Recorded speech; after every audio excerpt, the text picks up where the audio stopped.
दोस्तों, ये कहानी पूरी तरह से काल्पनिक है और केवल मनोरंजन के लिए बनाया गया है। और इस कहानी में किसी भी व्यक्ति, नाम, उत्पाद या वास्तविकता का अपमान नहीं किया गया है। अगर आप लोग हमारे प्रम नॉवल चैनल पर नए हैं तो वीडियो को लाइक और चैनल को सब्सक्राइब जरूर करें, ताकि हम आप तक ऐसी वीडियो पहुंचाते रहें। अगर कहानी में कोई गलती होती है तो आप हमें कमेंट करें, हम उसे दोबारा अपलोड करेंगे। धन्यवाद। एपिसोड 1। मैं तो मरूंगी ही, लेकिन साथ में तुम सबको भी लेकर मरूंगी। मैं तो मरूंगी ही, लेकिन साथ में तुम सबको भी लेकर मरूंगी। उस लड़की की वो तेज गुस्से से भरी हुई आवाज और उसे देख रहे वो सब उसकी तरह दौड़ पड़े। मगर अफसोस, उनके भागने की स्पीड से ज्यादा उस लड़की की स्पीड थी।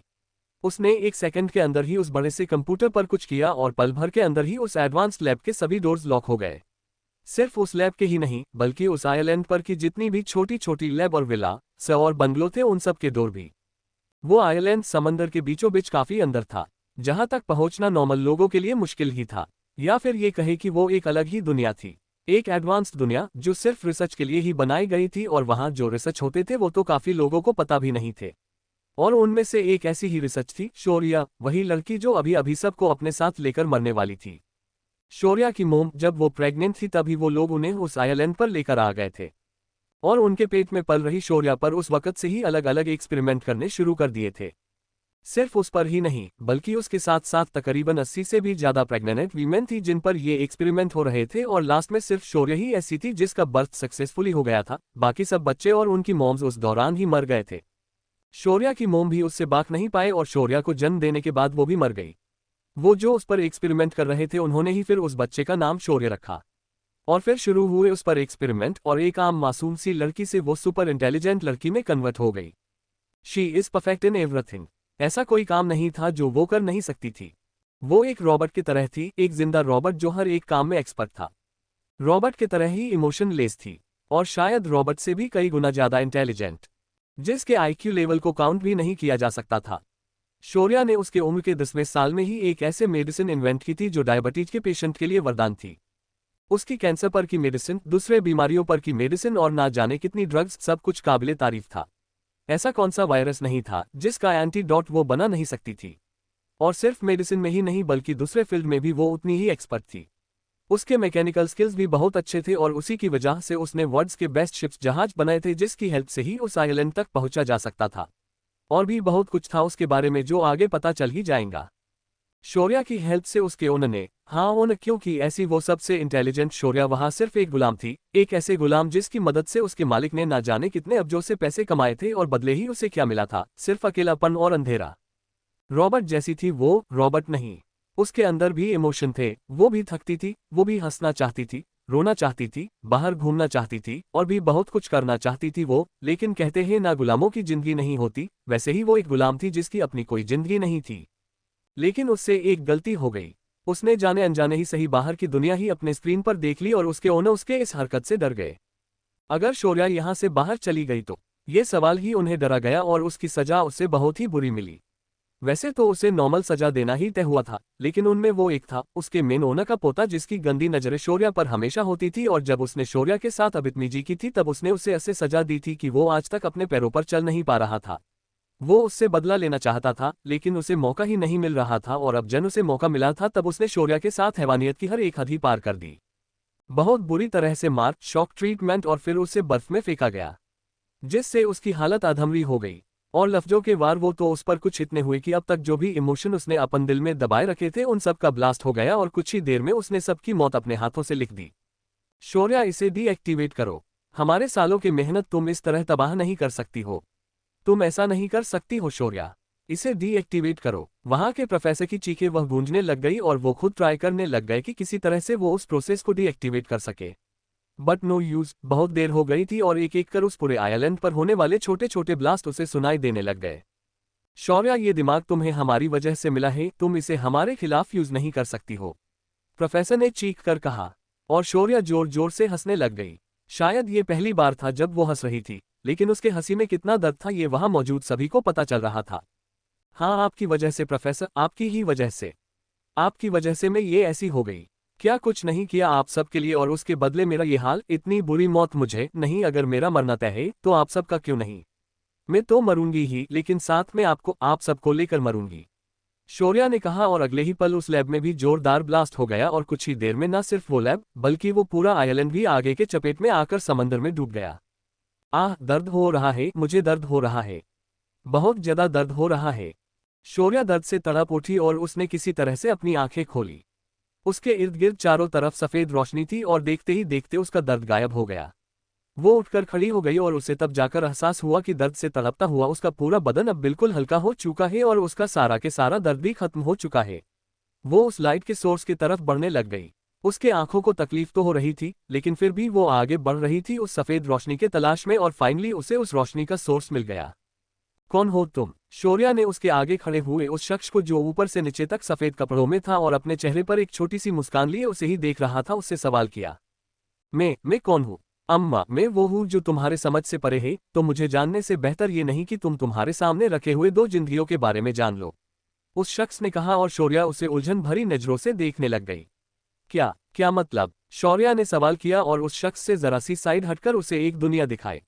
बेहद खूबसूरत थी वो दुनिया, जिसे देखकर एक अलग सा सुकून छा गया शौर्या के दिल में। ये जन्नत है, क्या तुम यहाँ रहना चाहोगी?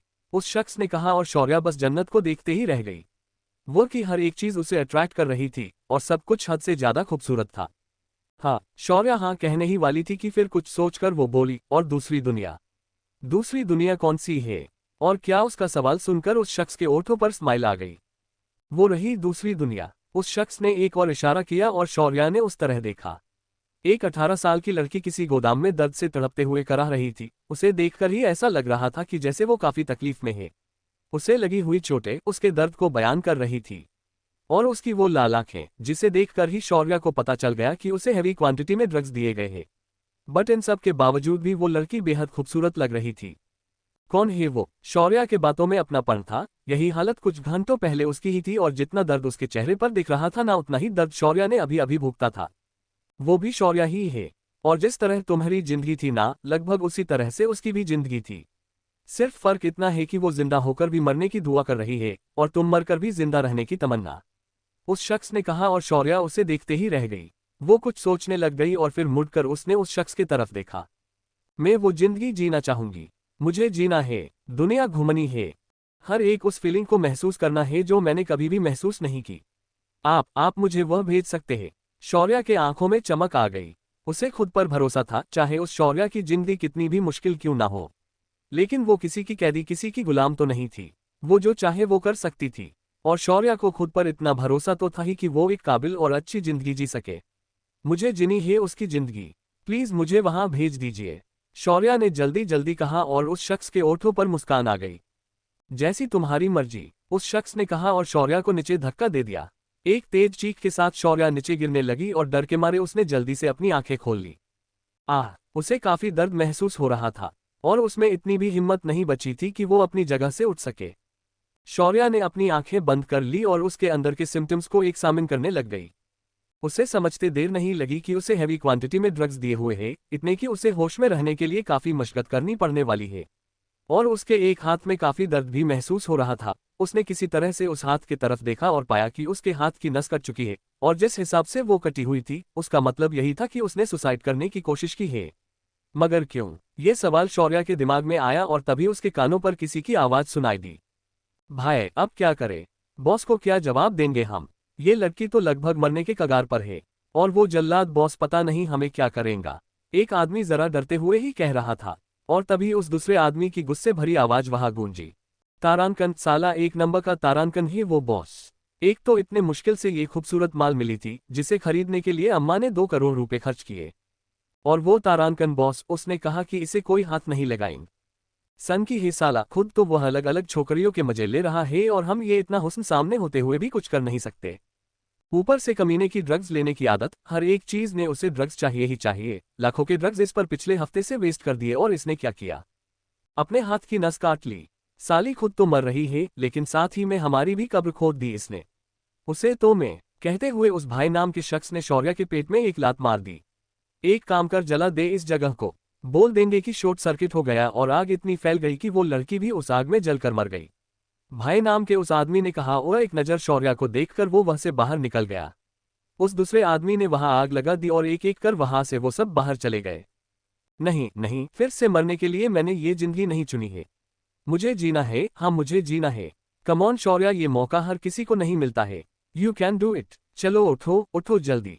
शौर्या अपने आप को हिम्मत देने लग गई और किसी तरह से वो उठकर खड़ी हो गई। उसने किसी तरह से अपनी आंखें खोलकर इर्द गिर्द देखा और उसे एक साइड पानी की बोतला दिखाई दी। शौर्या ने वो सारी की सारी बोतल अपने सर पर उंडेल दी और अपने आप को होश में लाकर वो वहां से बाहर के तरफ जाने की कोशिश करने लग गई। क्या वो बाहर जा पाएंगी, या फिर उसे मिली इस जिंदगी भी मिलने के साथ वो खत्म हो जाएंगी? जानने के लिए जुड़े रहिए इस नए कहानी के साथ, सिर्फ हमारे YouTube चैनल पर। एपिसोड 2, अभिमन्यु राठौड़ की प्रिंसेस। एक काम कर, जला दे इस जगह को। बोल देंगे कि शॉर्ट सर्किट हो गया और आग इतनी फैल गई कि वो लड़की भी उस आग में जलकर मर गई। भाई नाम के उस आदमी ने कहा और एक नजर शौर्या को देखकर वो वह से बाहर निकल गया। उस दूसरे आदमी ने वहां आग लगा दी और एक एक कर वहां से वो सब बाहर चले गए। नहीं नहीं, फिर से मरने के लिए मैंने ये जिंदगी नहीं चुनी है। मुझे जीना है, हाँ मुझे जीना है। कम ऑन शौर्या, ये मौका हर किसी को नहीं मिलता है। You can do it. चलो उठो उठो जल्दी। शौर्या अपने आप को हिम्मत देने लग गई और किसी तरह से वो उठकर खड़ी हो गई। उसने किसी तरह से अपनी आंखें खोलकर इर्द गिर्द देखा और उसे एक साइड पानी की बोतला दिखाई दी। शौर्या ने वो सारी की सारी बोतल अपने सर पर उंडेल दी और अपने आप को होश में लाकर वो वहां से बाहर की तरफ जाने की कोशिश करने लग गई। ऐसा आई कैन डू इट, मैं यहाँ से जा सकती हूँ। खुद को मोटिवेट करते ही शौर्या अपने इर्द गिर्द देखने लग गई। उन गुंडों ने लगाई हुई आग धीरे धीरे करके बढ़ रही थी और शौर्या की बेताब नजरें इधर उधर बाहर निकलने का रास्ता ढूंढ रही थी। एंड फाइनली उसे रास्ता मिल गया, एक खिड़की, एक छोटी सी खिड़की, जिसके पास आकर शौर्या ने नीचे देखा। कम से कम जमीन से 6-7 फुट ऊपर थी वो खिड़की। अगर पहले की बात होती तो ये हाइट शौर्या के लिए कुछ भी नहीं थी, लेकिन अब उसका शरीर बहुत कमजोर था। उसे कई चोटें लगी हुई थी तो उसका हाथ भी काफी जख्मी था। और वो नशा, वो ड्रग्स जो उसे दिए गए थे। शौर्या हड़बड़ा गई, मगर उसकी जीने की चाहत काफी ज्यादा थी। और फिर क्या, उसी चाहत में उसने उस खिड़की से नीचे उड़ी मार दी। वह तो दर्द हुआ उससे। उसके जख्मी हाथ पर जोर गिरा था और वो दर्द इतना था कि उसका दिल चीखने को किया, बट उसने किसी तरह से अपनी आवाज दबा दी और वहां से भागने लग गई। अंधेरी रात, वो मुश्किल रास्ता और उसकी कमजोर हालत। मुश्किल हो रही थी उससे और बहुत दर्द भी, लेकिन वो वहां से भाग रही थी। और तभी उसे ड्रग्स की तलफ महसूस हुई, जिसकी बॉडी में उसका पुनर्जन्म हुआ था। उसे शायद काफी दिनों से ड्रग्स दिए जा रहे थे और अब शायद उसके ड्रग्स का वक्त हो गया था। उसकी बॉडी थरथराने लग गई और उसकी आंखों भी बंद होने लग गई। ड्रग्स का नशा इतना आसान थोड़ी ही होता है, एक बार वो लत लग गई तो छुट पाना बहुत ही मुश्किल। आगे ये बॉडी उसकी होती तो वो खुद पर कंट्रोल कर पाती, लेकिन ये बॉडी उस 18 साल के मासूम शौर्या की थी, जिसकी जिंदगी काफी आम सी थी। और उस आम सी लड़की के लिए ये सब सहन कर पाना मुश्किल ही था। शौर्या ने अपने आप पर कंट्रोल किया, लेकिन जब उससे रहा नहीं गया तो उसने अपना जख्मी हाथ अपने नाक के पास ले आ गई। वो खून में से आती ड्रग्स की गंध। शौर्या को अब जाकर थोड़ा अच्छा लग रहा था। वो किसी तरह से आगे बढ़ती रही और फाइनली पक्के सड़क तक आ गई। आग वो रास्ते पर आई ही थी कि एक स्पीड में आने वाली कार की हेडलाइट उसके चेहरे पर आ गई और शौर्या ने रोशनी से बचने के लिए अपने आंखों के आगे हाथ रख दिया। उसके सामने की वो इम्पोर्टेड ब्लैक बुगाटी तेज आवाज के साथ रुक गई और उसके साथ साथ उस कार के पीछे आने वाली बाकी के कार्स भी रुक गए। What the hell are you doing? उस कार में बैठे हुए उस यंग हैंडसम लड़के ने गुस्से से अपने ड्राइवर को घूरते हुए सवाल किया और वो ड्राइवर डर से कांप उठा। उसका बॉस कितने गुस्से में है वो ये बात जानता था और वैसे में भी ये गलती, आज तो उसकी नौकरी गई, इस बात का उसे अंदाजा हो गया। सॉरी बॉस, लेकिन वो लड़की, उस ड्राइवर ने किसी तरह से कहा और वो अपने लंबे कदमों से बाहर आ गया। उसके कदम अपने आप ही उस लड़की के तरफ बढ़ने लग गए जो अब भी अपने हाथों से अपन चेहरा कवर करे ही बैठी थी। कार की वो रोशनी उसे बहुत तकलीफ दे रही थी। उस लड़के ने उसे देखा और खून से सने हुए उसके हाथ देखकर ना जाने क्यों उसके दिल में एक अजीब सी बेचैनी छा गई। वो एक कदम और उसके नजदीक गया और उसकी नजरों में उसके हाथ से लगातार बहता हुआ खून और उसकी और चोटें आ गई। उसे ऐसे देखकर एक पल के अंदर ही उसने पी हुई शराब का नशा उतर गया और वो उसके पास बैठ गया।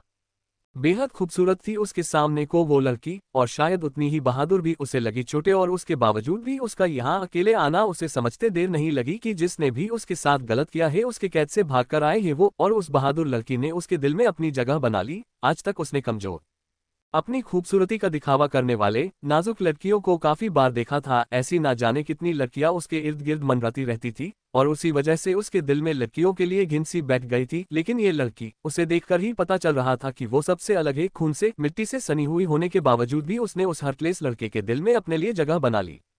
प्रिंसेस, उसके ओठों पर अपने आप ही ये लफ्ज आ गए और शौर्या ने अपने आंखों पर से हाथ धीरे धीरे करके हटा दिए। उसका चेहरा खून से मिट्टी से भरा हुआ था, लेकिन उसकी आंखें वो साफ साफ उस लड़के को दिखाई दे रही थी और उन खूबसूरत हरी जर्द आंखों को देखकर उसकी सांसें एक पल के थम सी गई। वो लड़का शौर्या के काफी करीब था और उस वजह से उसने पी हुई शराब की गंध शौर्या को आ रही थी। ड्रग्स के लिए तड़पते हुए उसकी बॉडी को वो गंध इतनी पसंद आई कि उसने जल्दी से अपना चेहरा उसके चेहरे के तरफ ले लिया और अपने सांसों में उस शराब की गंध को भर लिया। उसकी ये हरकत और उस लड़के की आंखें छोटी हो गई। वो कुछ समझने की कोशिश करने लगा, लेकिन अगले ही पल शौर्या उसके चेहरे के और भी करीब आ गई। उन दोनों के ओठों के बीच नाखून भर का ही फासला था, और जिस हिसाब से वो शौर्या सांसें भर रही थी, उस लड़के को समझते देर नहीं लगी कि उस लड़की को नशे की जरूरत है, और ना जाने क्या सोचकर उसने अपने ओठ उस लड़की के ओठों पर रख दिए। उसके दोनों ओठों को अपने ओठों के बीच रखकर वो पैशनेटली उसे किस करने लग गया, और शौर्या भी उसका पूरा पूरा साथ देने लग गई। उसे बाकी कुछ भी समझ नहीं आ रहा था, सिवाय उसके पिए हुए शराब की खुशबू के और अपने ओठों और जुबान पर फिल होते हुए उसकी टेस्ट के। देखते ही देखते दोनों की किस और भी पैशनेट होने लग गई। उस लड़के के गार्ड्स और वो ड्राइवर सब देख रहे थे और उनकी हैरानी और भी बढ़ती जा रही थी। उनके बॉस को लड़कियों से इतनी एलर्जी थी कि उसके हेड ऑफिस में एक भी गर्ल स्टाफ नहीं था। उसके जो दूसरे ऑफिस थे उसमें गर्ल्स को बॉयज के बराबर ही इक्वल राइट थे, और उनके काम को देखकर उन्हें प्रमोशन भी दिया जाता था। लेकिन उसके ऑफिस में एक भी गर्ल स्टाफ को नहीं रखा था उसने। इस कदर वो लड़कियों से दूर रहता था, और आज ना जाने कौन सी लड़की जो सड़क पर मरने की हालत में उसे मिली है, उसे उनका बॉस किस कर रहा है। ये देखकर तो सबकी आंखें ही बड़ी हो गई। शौर्या को किस करते हुए ही उस लड़के ने उसे अपने बाहों में उठाया, और अब तक उन्हें देख रहे गार्ड्स में से एक गार्ड ने जल्दी से आगे आकर उसके लिए कार का डोर खोल दिया। उसे लेकर ही वो गाड़ी के अंदर बैठा और उसने शौर्या के ओठों से अपने ओठ छुड़ाकर ड्राइवर को कार हॉस्पिटल लेने के लिए बोल दी। बस 2 सेकंड ही उसके ओठ शौर्या के ओठों से दूर हुए थे, और हो गई ना वो गुस्सा। उसकी वो हरी जर्द नजरें गुस्से से भर उठी, और अगले ही पल उसने उसकी कॉलर पकड़ ली और उसके ओठों को फिर से उसके ओठों पर रख दिया, और फिर एक बार डीप किस में वो दोनों उलझ गए। ये उनकी फर्स्ट किस थी। शौर्या भले ही अपने नशे को पूरा करने के लिए उसके ओठों के साथ खेल रही थी, लेकिन वो इस एहसास में पूरी तरह से खो गया था। और उसकी प्रिंसेस का उसके जरा से दूर होने पर गुस्सा होना उफ़ उसे कितना खुश कर गया था, इस बात का अंदाजा वो खुद भी नहीं लगा सकता था। उसके बालों में हाथ घुमाते हुए वो और भी उसे चूमने में लग गया, लेकिन अब शौर्या से बर्दाश्त नहीं हो रहा था। उसके हाथों से खून काफी बह चुका था, तो उसे चक्कर आने लग गए थे, और उसे ऐसा लग रहा था कि जैसे फिर से कोई उससे उस नशे को छीन रहा हो, और धीरे धीरे करके उसकी अनकहे बदन होने लग गई। Princess, hey princess, open your eyes. वो लड़का पैनिक हो गया उसे ऐसे बेहोश होते हुए देखकर, और वो जोर से चीखते हुए उसके ड्राइवर से बोला, ड्राइवर ड्राइव फास्ट। और उसके गुस्से से इतना कहते ही ड्राइवर ने भी कार की स्पीड फुल कर दी। अपने बाहों में लिए हुए वो धीरे धीरे उसे उठाने की कोशिश कर रहा था। शौर्या की बंद आंखें उसे अंदर तक डरा रही थी। आज तक वो कभी भी किसी से भी नहीं डरा था, या फिर ये कहे कि डर क्या चीज होती है उसे पता ही नहीं था, लेकिन आज उसे समझ आ गया था कि डर क्या होता है। उठ जाओ प्रिंसेस, प्लीज उठ जाओ, अभी मिली हो तुम मुझसे दूर नहीं जा सकती। आए कनो कि तुम्हें दर्द हो रहा होगा, लेकिन baby just little more time, हम हॉस्पिटल जा रहे हैं, बस तब तक अपने आप को संभला। सुन रही हो ना प्रिंसेस। वो बेकरारी से उसके चेहरे को थामते ही उसे समझा रहा था। उसके आंखों में आंसू आ गए थे और एक एक कर शौर्या के चेहरे पर गिर रहे थे। अभी अभी तो मिली थी उसकी प्रिंसेस, और मिलते ही दूर जा रही थी। कसी बर्दाश्त होता उससे वो। थोड़ी ही देर में कार हॉस्पिटल के सामने रुक गई, और वो उसे लेकर जल्दी से नीचे उतर गया। अपने बाहों में उसे लिए हुए ही वो अंदर भाग गया। उसका शर्ट और उसका चेहरा शौर्या के खून से भीगे हुए थे, और शौर्या वो तो खून से लथपथी थी। उन दोनों को देखने वाले हॉस्पिटल में के सभी हैरान हो रहे थे, और उन सब को इग्नोर करके वो उसे ऑपरेशन थिएटर में ले गया। ये हॉस्पिटल उसी का था। वेल पेशे से तो वो एक बिजनेसमैन था, लेकिन उसके साथ साथ वो एक वेल नोन डॉक्टर भी था। डॉक्टर होना ये उसका सपना था, मगर उसके मोम डैड का इकलौता बेटा होने की वजह से उसे अपन सपना छोड़ दिया और बिजनेस में चला गया। उसे वहां खुद आया हुआ देखकर, वो भी इस हालत में देखकर सभी डॉक्टर्स डर से कांप उठे। The great businessman the Abhimanyu Rathore को देखकर ही सबकी हवा टाइट हो गई, और वो सदमे में खड़े होकर उसे देखने लग गए। ट्रीट हर यू इडियट, क्या मुझे ही वो बात तुम सबको समझानी होंगी। वो जोर से चीखा। उसकी प्रिंसेस की हालत खराब थी, और ये स्टूपिड डॉक्टर सिर्फ उसे देख रहे थे। गुस्सा ही आ गया उसे, और उतना ही वो हेल्पलेस भी फील करने लग गया। वो खुद उसका इलाज करना चाहता था, लेकिन उसकी हालत, उसका डरना, अगर उसके प्रिंसेस को उसकी वजह से ही कुछ हो गया तो। ये सोचकर ही डर की एक ठंडी लहर उसके बॉडी में दौड़ पड़ी, और उसने अपनी प्रिंसेस को उन डॉक्टर्स को सौंप दिया। 1 मिनट, 2 मिनट, 5 मिनट और बस अभिमन्यु राठौड़ का पूरा पेशेंस खत्म हो गया, और वो खुद ऑपरेशन थिएटर के अंदर चला गया। जल्दी से अपने आप को सैनिटाइज कर उसने सर्जिकल गाउन पहन लिया और खुद उसकी प्रिंसेस के पास चला गया उसका इलाज करने। आज पहली बार उसके हाथ कांप रहे थे। आज से पहले उसने ना जाने कितनी ऑपरेशन करे थे, और क्रिटिकल से क्रिटिकल कंडीशन में से उसने पेशेंट की जान बचाई थी, बट आज उसे ऐसा लग रहा था मानो जैसे ये उसका पहला ऑपरेशन है। क्या अभिमन्यु शौर्या उसकी प्रिंसेस को बचा पाएगा? जानने के लिए जुड़े रहिए मेरे साथ सिर्फ हमारे YouTube चैनल पर। एपिसोड 3, नन्ही शौर्या। उसे वहां खुद आया हुआ देखकर, वो भी इस हालत में देखकर सभी डॉक्टर्स डर से कांप उठे। The great businessman the Abhimanyu Rathore को देखकर ही सबकी हवा टाइट हो गई और वो सदमे में खड़े होकर उसे देखने लग गए। ट्रीट हर यू इडियट, क्या मुझे ही वो बात तुम सबको समझानी होंगी?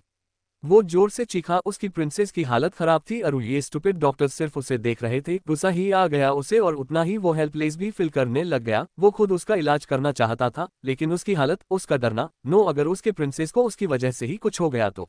ये सोचकर ही डर की एक ठंडी लहर उसके बॉडी में दौड़ पड़ी और उसने अपनी प्रिंसेस को उन डॉक्टर्स को सौंप दिया।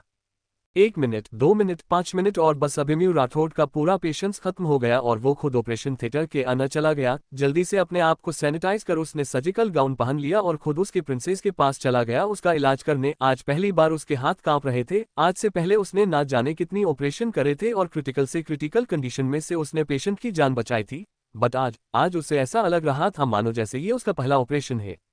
उन्हें लीड करने वाले हेड नर्स ने शौर्या का चेहरा साफ करने को लिया और उसके माथे की जख्म पर उसका हाथ लगते ही शौर्या की बॉडी थरथरा उठी। वो पूरी तरह से बेहोश नहीं हुई थी, इस वजह से उसे काफी तकलीफ हुई और उसकी बॉडी ने मूवमेंट की आराम से। शी इज माई प्रिंसेस, और अगर उसे जरा भी तकलीफ हुई तो आई विल मेक श्योर कि तुम्हारी आगे की पूरी जिंदगी तकलीफों से भरी हुई होंगी। अभिमन्यु ने की वो डेडली डेविल ऑरा और ठंड लहजा। वो नर्स बुरी तरह से कांप उठी और सॉरी कहकर 2 कदम पीछे हो गई। यूजलेस, अभिमन्यु ने कहा और खुद उसका चेहरा क्लीन करने लग गया। उसके हाथ की ट्रीटमेंट दूसरे डॉक्टर कर रहे थे और अभिमन्यु का ये ऑरा देखकर वो भी थरथरा रहे थे। She is my princess, Abhimanyu के ये लफ्ज और सबको समझ में आ गया कि उनके सामने लेटी हुई लड़की अभिमन्यु राठौड़ के लिए यह बहुत खास है, सो वो सब उसे बचाने की पूरी कोशिश करने लग गए। शौर्या का चेहरा अच्छे से साफ करके उसके ब्लड टेस्ट के लिए भेजकर अभिमन्यु उसका ट्रीटमेंट करने लग गया। उसके हाथ पर गहरा कट लगा हुआ था, साथ ही में उसके बॉडी पर भी काफी जख्म थे। उसके पेट पर भी अच्छी जख्म हुई थी। अभिमन्यु ने उसके हर एक जख्म को बड़े ही आराम से, उसे दर्द नहीं होगा ऐसे ट्रीट किया और फाइनली कुछ देर बाद उसका इलाज जब पूरा हो गया तब उसे वहां के वीवीआईपी रूम में ले जाया गया। बहुत ही आराम से उसे उस रूम के बेड पर लेटाने के बाद वहां से पूरा स्टाफ रफू चक्कर हो गया। पता चला उनकी सांस लेने का भी शोर और उनके डेविल बॉस ने उनकी जान ही ले ली। इससे बेहतर उन्हें वहां से जाना ही बेस्ट लगा। अभिमन्यु उस कमरे में आ गया और उसकी नजरें बेड पर लेटी हुई उसकी प्रिंसेस पर गई और बस उस पर ही थम कर रह गई। कुछ इस हद तक खूबसूरत थी उसकी प्रिंसेस की खूबसूरत, ये लफ्ज भी उसकी खूबसूरती को बयान नहीं कर सकता था। दूध सा गोरा रंग, ऊंची नाक और उसमें जचता वो ब्लैक कलर का स्टोन, कमांडर भुवये और उसकी वो लंबी लंबी पलके। उसके ओठ तो इतने खूबसूरत नाजुक गुलाबी थे कि बस अभिमन्यु को उन्हें देखकर उनकी किस याद आ गई और उसका दिल किया कि वो अभी जाए और उसके उन ओठों को अपने ओठों में ले ले। और वो ओठों के नीचे का मोल, उफ़, उसके खूबसूरत चेहरे को नजर से बचाने के लिए ही था शायद वो मोल। प्रिंसेस, अभिमन्यु उसके पास बैठ गया और उसने उसके सर पर से हाथ घुमाया। हाय कितने सॉफ्ट बाल थे उसके। उसने उन्हें छूते हुए उनकी लेंथ देखनी चाहिए और उसे पता चला कि उसके बाल सच में काफी लंबे हैं और उतने ही मुलायम भी। अभिमन्यु का दिल, उसके जज्बात आज उसके काबू में नहीं थे। उसे लग रहा था कि वो सामने लेटी हुई उसकी प्रिंसेस को अपने सीने से लगा ले, उसे कडल करे, उसके उनसे ओठों को पाने ओठों में भर के बार बार किस करे और भी ना जाने क्या क्या। उसके जरा से छुवन से ही अभिमन्यु की हालत खराब हो रही थी और आगे के न जाने कितनी देर वो उसके पास लेटकर उसे सहलाते हुए बीता दिए। और यहाँ उसकी गैंग, मतलब उसके गार्ड्स, असिस्टेंट एंड ऑल, वो सब पागल होने को आ गए। अभिमन्यु के काम का पसारा कम नहीं था। काफी सारे बिजनेस थे उसके फैमिली के और उन्हें संभालने वाला वो अकेला, उसके मोम डैड का इकलौता बेटा था वो, और उसका इंटरेस्ट आ गया डॉक्टरी में, जिस पर ना जाने कितना उसके मोम डैड ने उसे इमोशनल ब्लैकमेल किया। और जैसे ही अभिमन्यु बिजनेस करने के लिए मान गया वैसे ही उन दोनों ने अपना हाथ बिजनेस में से निकाल दिया और सब कुछ उस पर सौंपकर वो उनके घूमने का शौक पूरा करने के लिए वर्ल्ड टूर पर चले गए और उसके बाद उनके प्राइवेट आइलैंड पर जाकर शिफ्ट हो गए। अभिमन्यु ने सारी जिम्मेदारी अच्छे से उठाई हुई थी और अब वो ही सब कुछ छोड़कर छाड़कर अंदर उस लड़की के साथ बैठा हुआ था और उसे ऐसे देखकर उसकी पूरी टीम हैरान हो गई थी कि वो क्या करे और कैसे करे। कुछ घंटों बाद अभिमन्यु डॉक्टर से उसकी प्रिंसेस की रिपोर्ट मांगने बाहर आ गया और इसी बात का फायदा उठाकर उसके असिस्टेंट सामने आ गए और उन्होंने उसे फाइल थमा दी। बहुत जरूरी है बॉस, उसके मैनन असिस्टेंट वरुण ने कहा और अभिमन्यु ने उसे घुरकर देखा। उसके लिए उसकी प्रिंसेस से जरूरी कुछ नहीं था और वो वापस उसके पास जाने ही वाला था कि मयंक, उसका दूसरा असिस्टेंट जो उसका बेस्ट फ्रेंड भी था, वो जल्दी से बोला, यार क्यों मार रहा है हमें, बीएस इतने दिन फाइल देख और फिर चले जा अपने प्रिंसेस के पास, प्रोमिस परेशान नहीं करेंगे प्लीज यार, करोड़ों का नुकसान हो जाएगा, मयंक ने रोते हुए ही कहा। और अभिमन्यु गहरी सांस लेकर उसके केबिन के तरफ चला गया कि डोंट वांट कि उसकी प्रिंसेस उनकी आवाज से डिस्टर्ब हो, इसीलिए उसने केबिन में जाना ही जरूरी समझा। बाबा बाबा, एक छोटी सी बच्ची दौड़ते ही आया। रू, उसके बाबा ने उसे अपने गोद में लिया। मेरी जान, मेरी शौर्या, जानती हो बच्चू कि बाबा ने आपका नाम शौर्या क्यों रखा? क्योंकि आप ही उतनी बहादुर। मेरा बच्चा अपनी मौत से लड़कर मेरे जिंदगी में आया और मेरी लाइफ को खुशियों से भर दिया, मेरा बहादुर बच्चा। और उनकी बात सुन वो छोटी सी बच्ची खिलखिलाकर हंस पड़ी। बाबा ये, बाबा चॉकलेट, बाबा मुझे नहीं जाना, बाबा मुझे नहीं खाना, मैं जीत गई, मुझे सेकंड प्राइज ही मिला, मुझे ये फ्रॉक नहीं पसंद। और भी ना जाने कितनी यादें एक एक कर बेड पर लेती हुई शौर्या के जहन में आ रही थी। और एक बाप बेटी के उस खूबसूरत रिश्ते को देखकर नाइन में भी उसके ओठों पर बड़ी वाली स्माइल आ गई। एक पिता का प्यार कितना अच्छा होता है मेरे बाबा, शौर्या ने कहा। उसने कभी भी किसी का प्यार महसूस नहीं किया था और ये इस तरह से मुस्कुराना, हंसना, खेलना, ये सब तो उसके नसीब में था ही नहीं। नहीं बाबा उठिए ना, प्लीज उठिए, क्या हो गया आपको? 10 साल की वो बच्ची बहतो तेज रो रही थी और उसके सामने सफेद कपड़ों में लेटे हुए उसके बाबा को उठाने की कोशिश कर रही थी। मेरे बाबा मरे नहीं है, आप चुप करिए, माँ आज झूठ बोल रही है, उस छोटी शौर्या ने कहा। और अगले ही पल उसके सौतेली माँ ने उसे जोरदार तमाचा मार दिया। उनका फोर्स इतना था कि छोटी शौर्या नीचे ही गिर गई।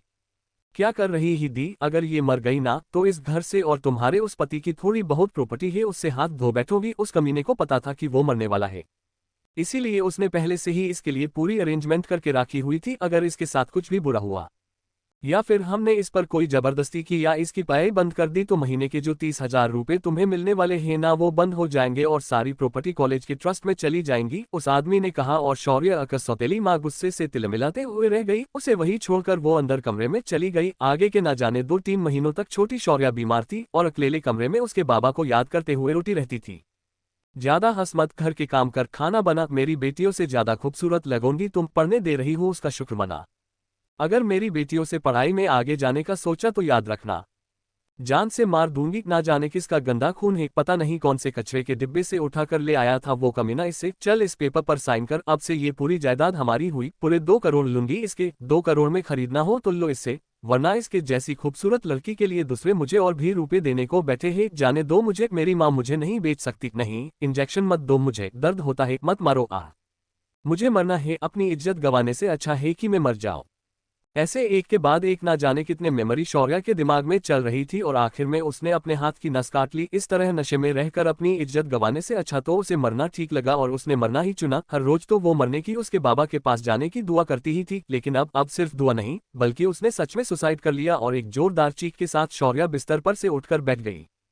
प्रिंसेस एक फिक्रमंद आवाज और उसी के साथ अपने कंधे पर महसूस हुई उसकी पकड़। शौर्या का जिस्म थरथरा उठा, उसकी आंखें अभी भी बंद थी, लेकिन ये छुवन वो पहचानती थी। ये वही सेफ बाहें थी जो उसने बेहोश होने से पहले महसूस की थी। उसकी वो छुवन, वो किस और अल्कोहल की वो स्मेल, सब कुछ याद कर महसूस कर शौर्या की सांसें ऊपर नीचे होने लग गई और उसे ड्रग्स की चाहत हुई। उसने अपना सर ऊपर किया और उसके ओठों के पास बढ़ने लग गई और अभिमन्यु उसे रिलैक्स करने के लिए उसे कडल करने लग गया।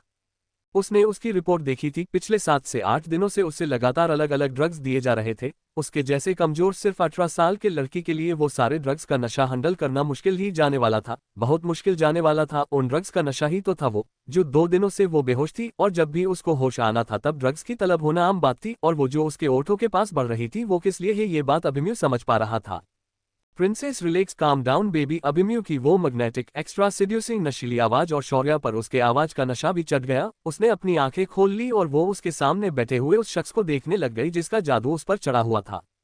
किसी फॉरेनर को भी पीछे छोड़ेगा इतना गोरा चेहरा, वेल ट्रिम बियर्ड, तेज तर्रार आंखें और धारदार ऊंचा नाक और उसके वो किसेबल ओठ, जिसे देखकर ही शौर्या की उसके ओठों को छूने की चाहत और भी बढ़ गई और उसने बचा कूचा फासला मिटाकर उसके ओठों पर अपने ओठ टिका दिए।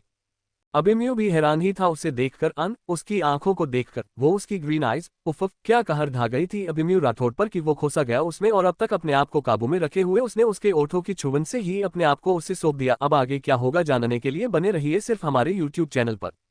एपिसोड 4, डोंट क्राई बच्चा। डोंट क्राई बच्चा। उसने उसकी रिपोर्ट देखी थी, पिछले 7 से 8 दिनों से उसे लगातार अलग अलग ड्रग्स दिए जा रहे थे। उसके जैसे कमजोर सिर्फ 18 साल के लड़की के लिए वो सारे ड्रग्स का नशा हैंडल करना मुश्किल ही जाने वाला था, बहुत मुश्किल जाने वाला था। उन ड्रग्स का नशा ही तो था वो, जो 2 दिनों से वो बेहोश थी और जब भी उसको होश आना था तब ड्रग्स की तलब होना आम बात थी। और वो जो उसके ओठों के पास बढ़ रही थी वो किस लिए है ये बात अभिमन्यु समझ पा रहा था। Princess relax, calm down baby. Abhimanyu की वो मैग्नेटिक एक्स्ट्रा सेड्यूसिंग नशीली आवाज और शौर्या पर उसके आवाज का नशा भी चढ़ गया। उसने अपनी आंखें खोल ली और वो उसके सामने बैठे हुए उस शख्स को देखने लग गई जिसका जादू उस पर चढ़ा हुआ था। किसी फॉरेनर को भी पीछे छोड़ेगा इतना गोरा चेहरा, वेल ट्रिम बियर्ड, तेज तर्रार आंखें और धारदार ऊंचा नाक, और उसके वो किसेबल ओठ जिसे देखकर ही शौर्या की उसके ओठों को छूने की चाहत और भी बढ़ गई और उसने बचा कूचा फासला मिटाकर उसके ओठों पर अपने ओठ टिका दिए। अभिमन्यु भी हैरान ही था उसे देखकर, उसकी आंखों को देखकर, वो उसकी ग्रीन आइज, उफ क्या कहर ढा गई थी अभिमन्यु राठौड़ पर कि वो खोसा गया उसमें और अब तक अपने आप को काबू में रखे हुए उसने उसके ओठों की छुबन से ही अपने आप को उसे सौंप दिया। एक लॉन्ग डीप पैशनेट किस में दोनों कब खो गए उन्हें ही एहसास नहीं था। दोनों को एक दूसरे की तलब थी, एक दूसरे की प्यास थी। भले ही उस किस में शौर्या को किसी ड्रग्स का या फिर अल्कोहल का नशा फिल नहीं हो रहा था, लेकिन जो नशा उसे फिल हो रहा था ना, वो उन नशीली चीजों से भी ज्यादा नशीला था, कुछ अलग था, बहुत मैग्नेटिक, सैटिस्फाइंग और साथ ही में उतना ही बेकरार करने वाला। एक अलग सी प्यास जब रही थी उसमें और साथ ही में कुछ ऐसा था जो उसे पूरा होने का एहसास भी दिला रहा था। शौर्या को जो ड्रग्स जी तलब हो रही थी, वो तलब अभिमन्यु जे ओठ पूरे कर रहे थे, उसे सांस लेने के दिक्कत हो रही थी, लेकिन फिर भी उससे उसे दूर नहीं होना था। अभिमन्यु को ये समझ आ गया और वो उससे दूर हुआ, और बस अगले ही पल शौर्या की नजरें गुस्से से भर उठी। उसने जो पेट के पास अभिमन्यु के शर्ट को पकड़ा था उस पर की उसकी पकड़ कस गई, वो भी इतने जोर से कि उसके नाखून अभिमन्यु के पेट पर लग गए। Oh my princess, calm down बच्चा, आई एम योर्स और तुमसे दूर नहीं जा रहा हूं मैं, चलो अच्छे से सांस लो, ब्रीथ प्रॉपर्ली। अभिमन्यु ने प्यार से उसके चेहरे को सहलाते हुए उसे समझते हुए कहा, लेकिन शौर्या की गुस्से से भरी हुई नजरें अब भी वैसे ही उस पर टिकी थी। अभिमन्यु के ओठों पर स्माइल आ गई उन नजरों को देखकर। जितना वो उसके प्रिंसेस के बारे में सोच रहा था उतनी ही उसकी प्रिंसेस भी उससे जुड़ गई थी। इस बात का साबुत मिल गया उसे, और उसके ओठों पर की स्माइल और बढ़ गई। उसकी स्माइल देखकर अब तक गुस्से से घूरती हुई शौर्या की आंखें सॉफ्ट हो गई और वो खोसी गई उस स्माइल में, बस उसे ही देखने लग गई वो। और अभिमन्यु भी उसकी वो हरी जर्द नजरों को अपने आंखों में समा रहा था, साथ ही में उसके सर को सहलाकर उसे शांत भी करवा रहा था। अभिमन्यु की वो ममता से प्यार से भरी हुई चुभन और शौर्या के आंखों में आंसू भर के आने लग गए।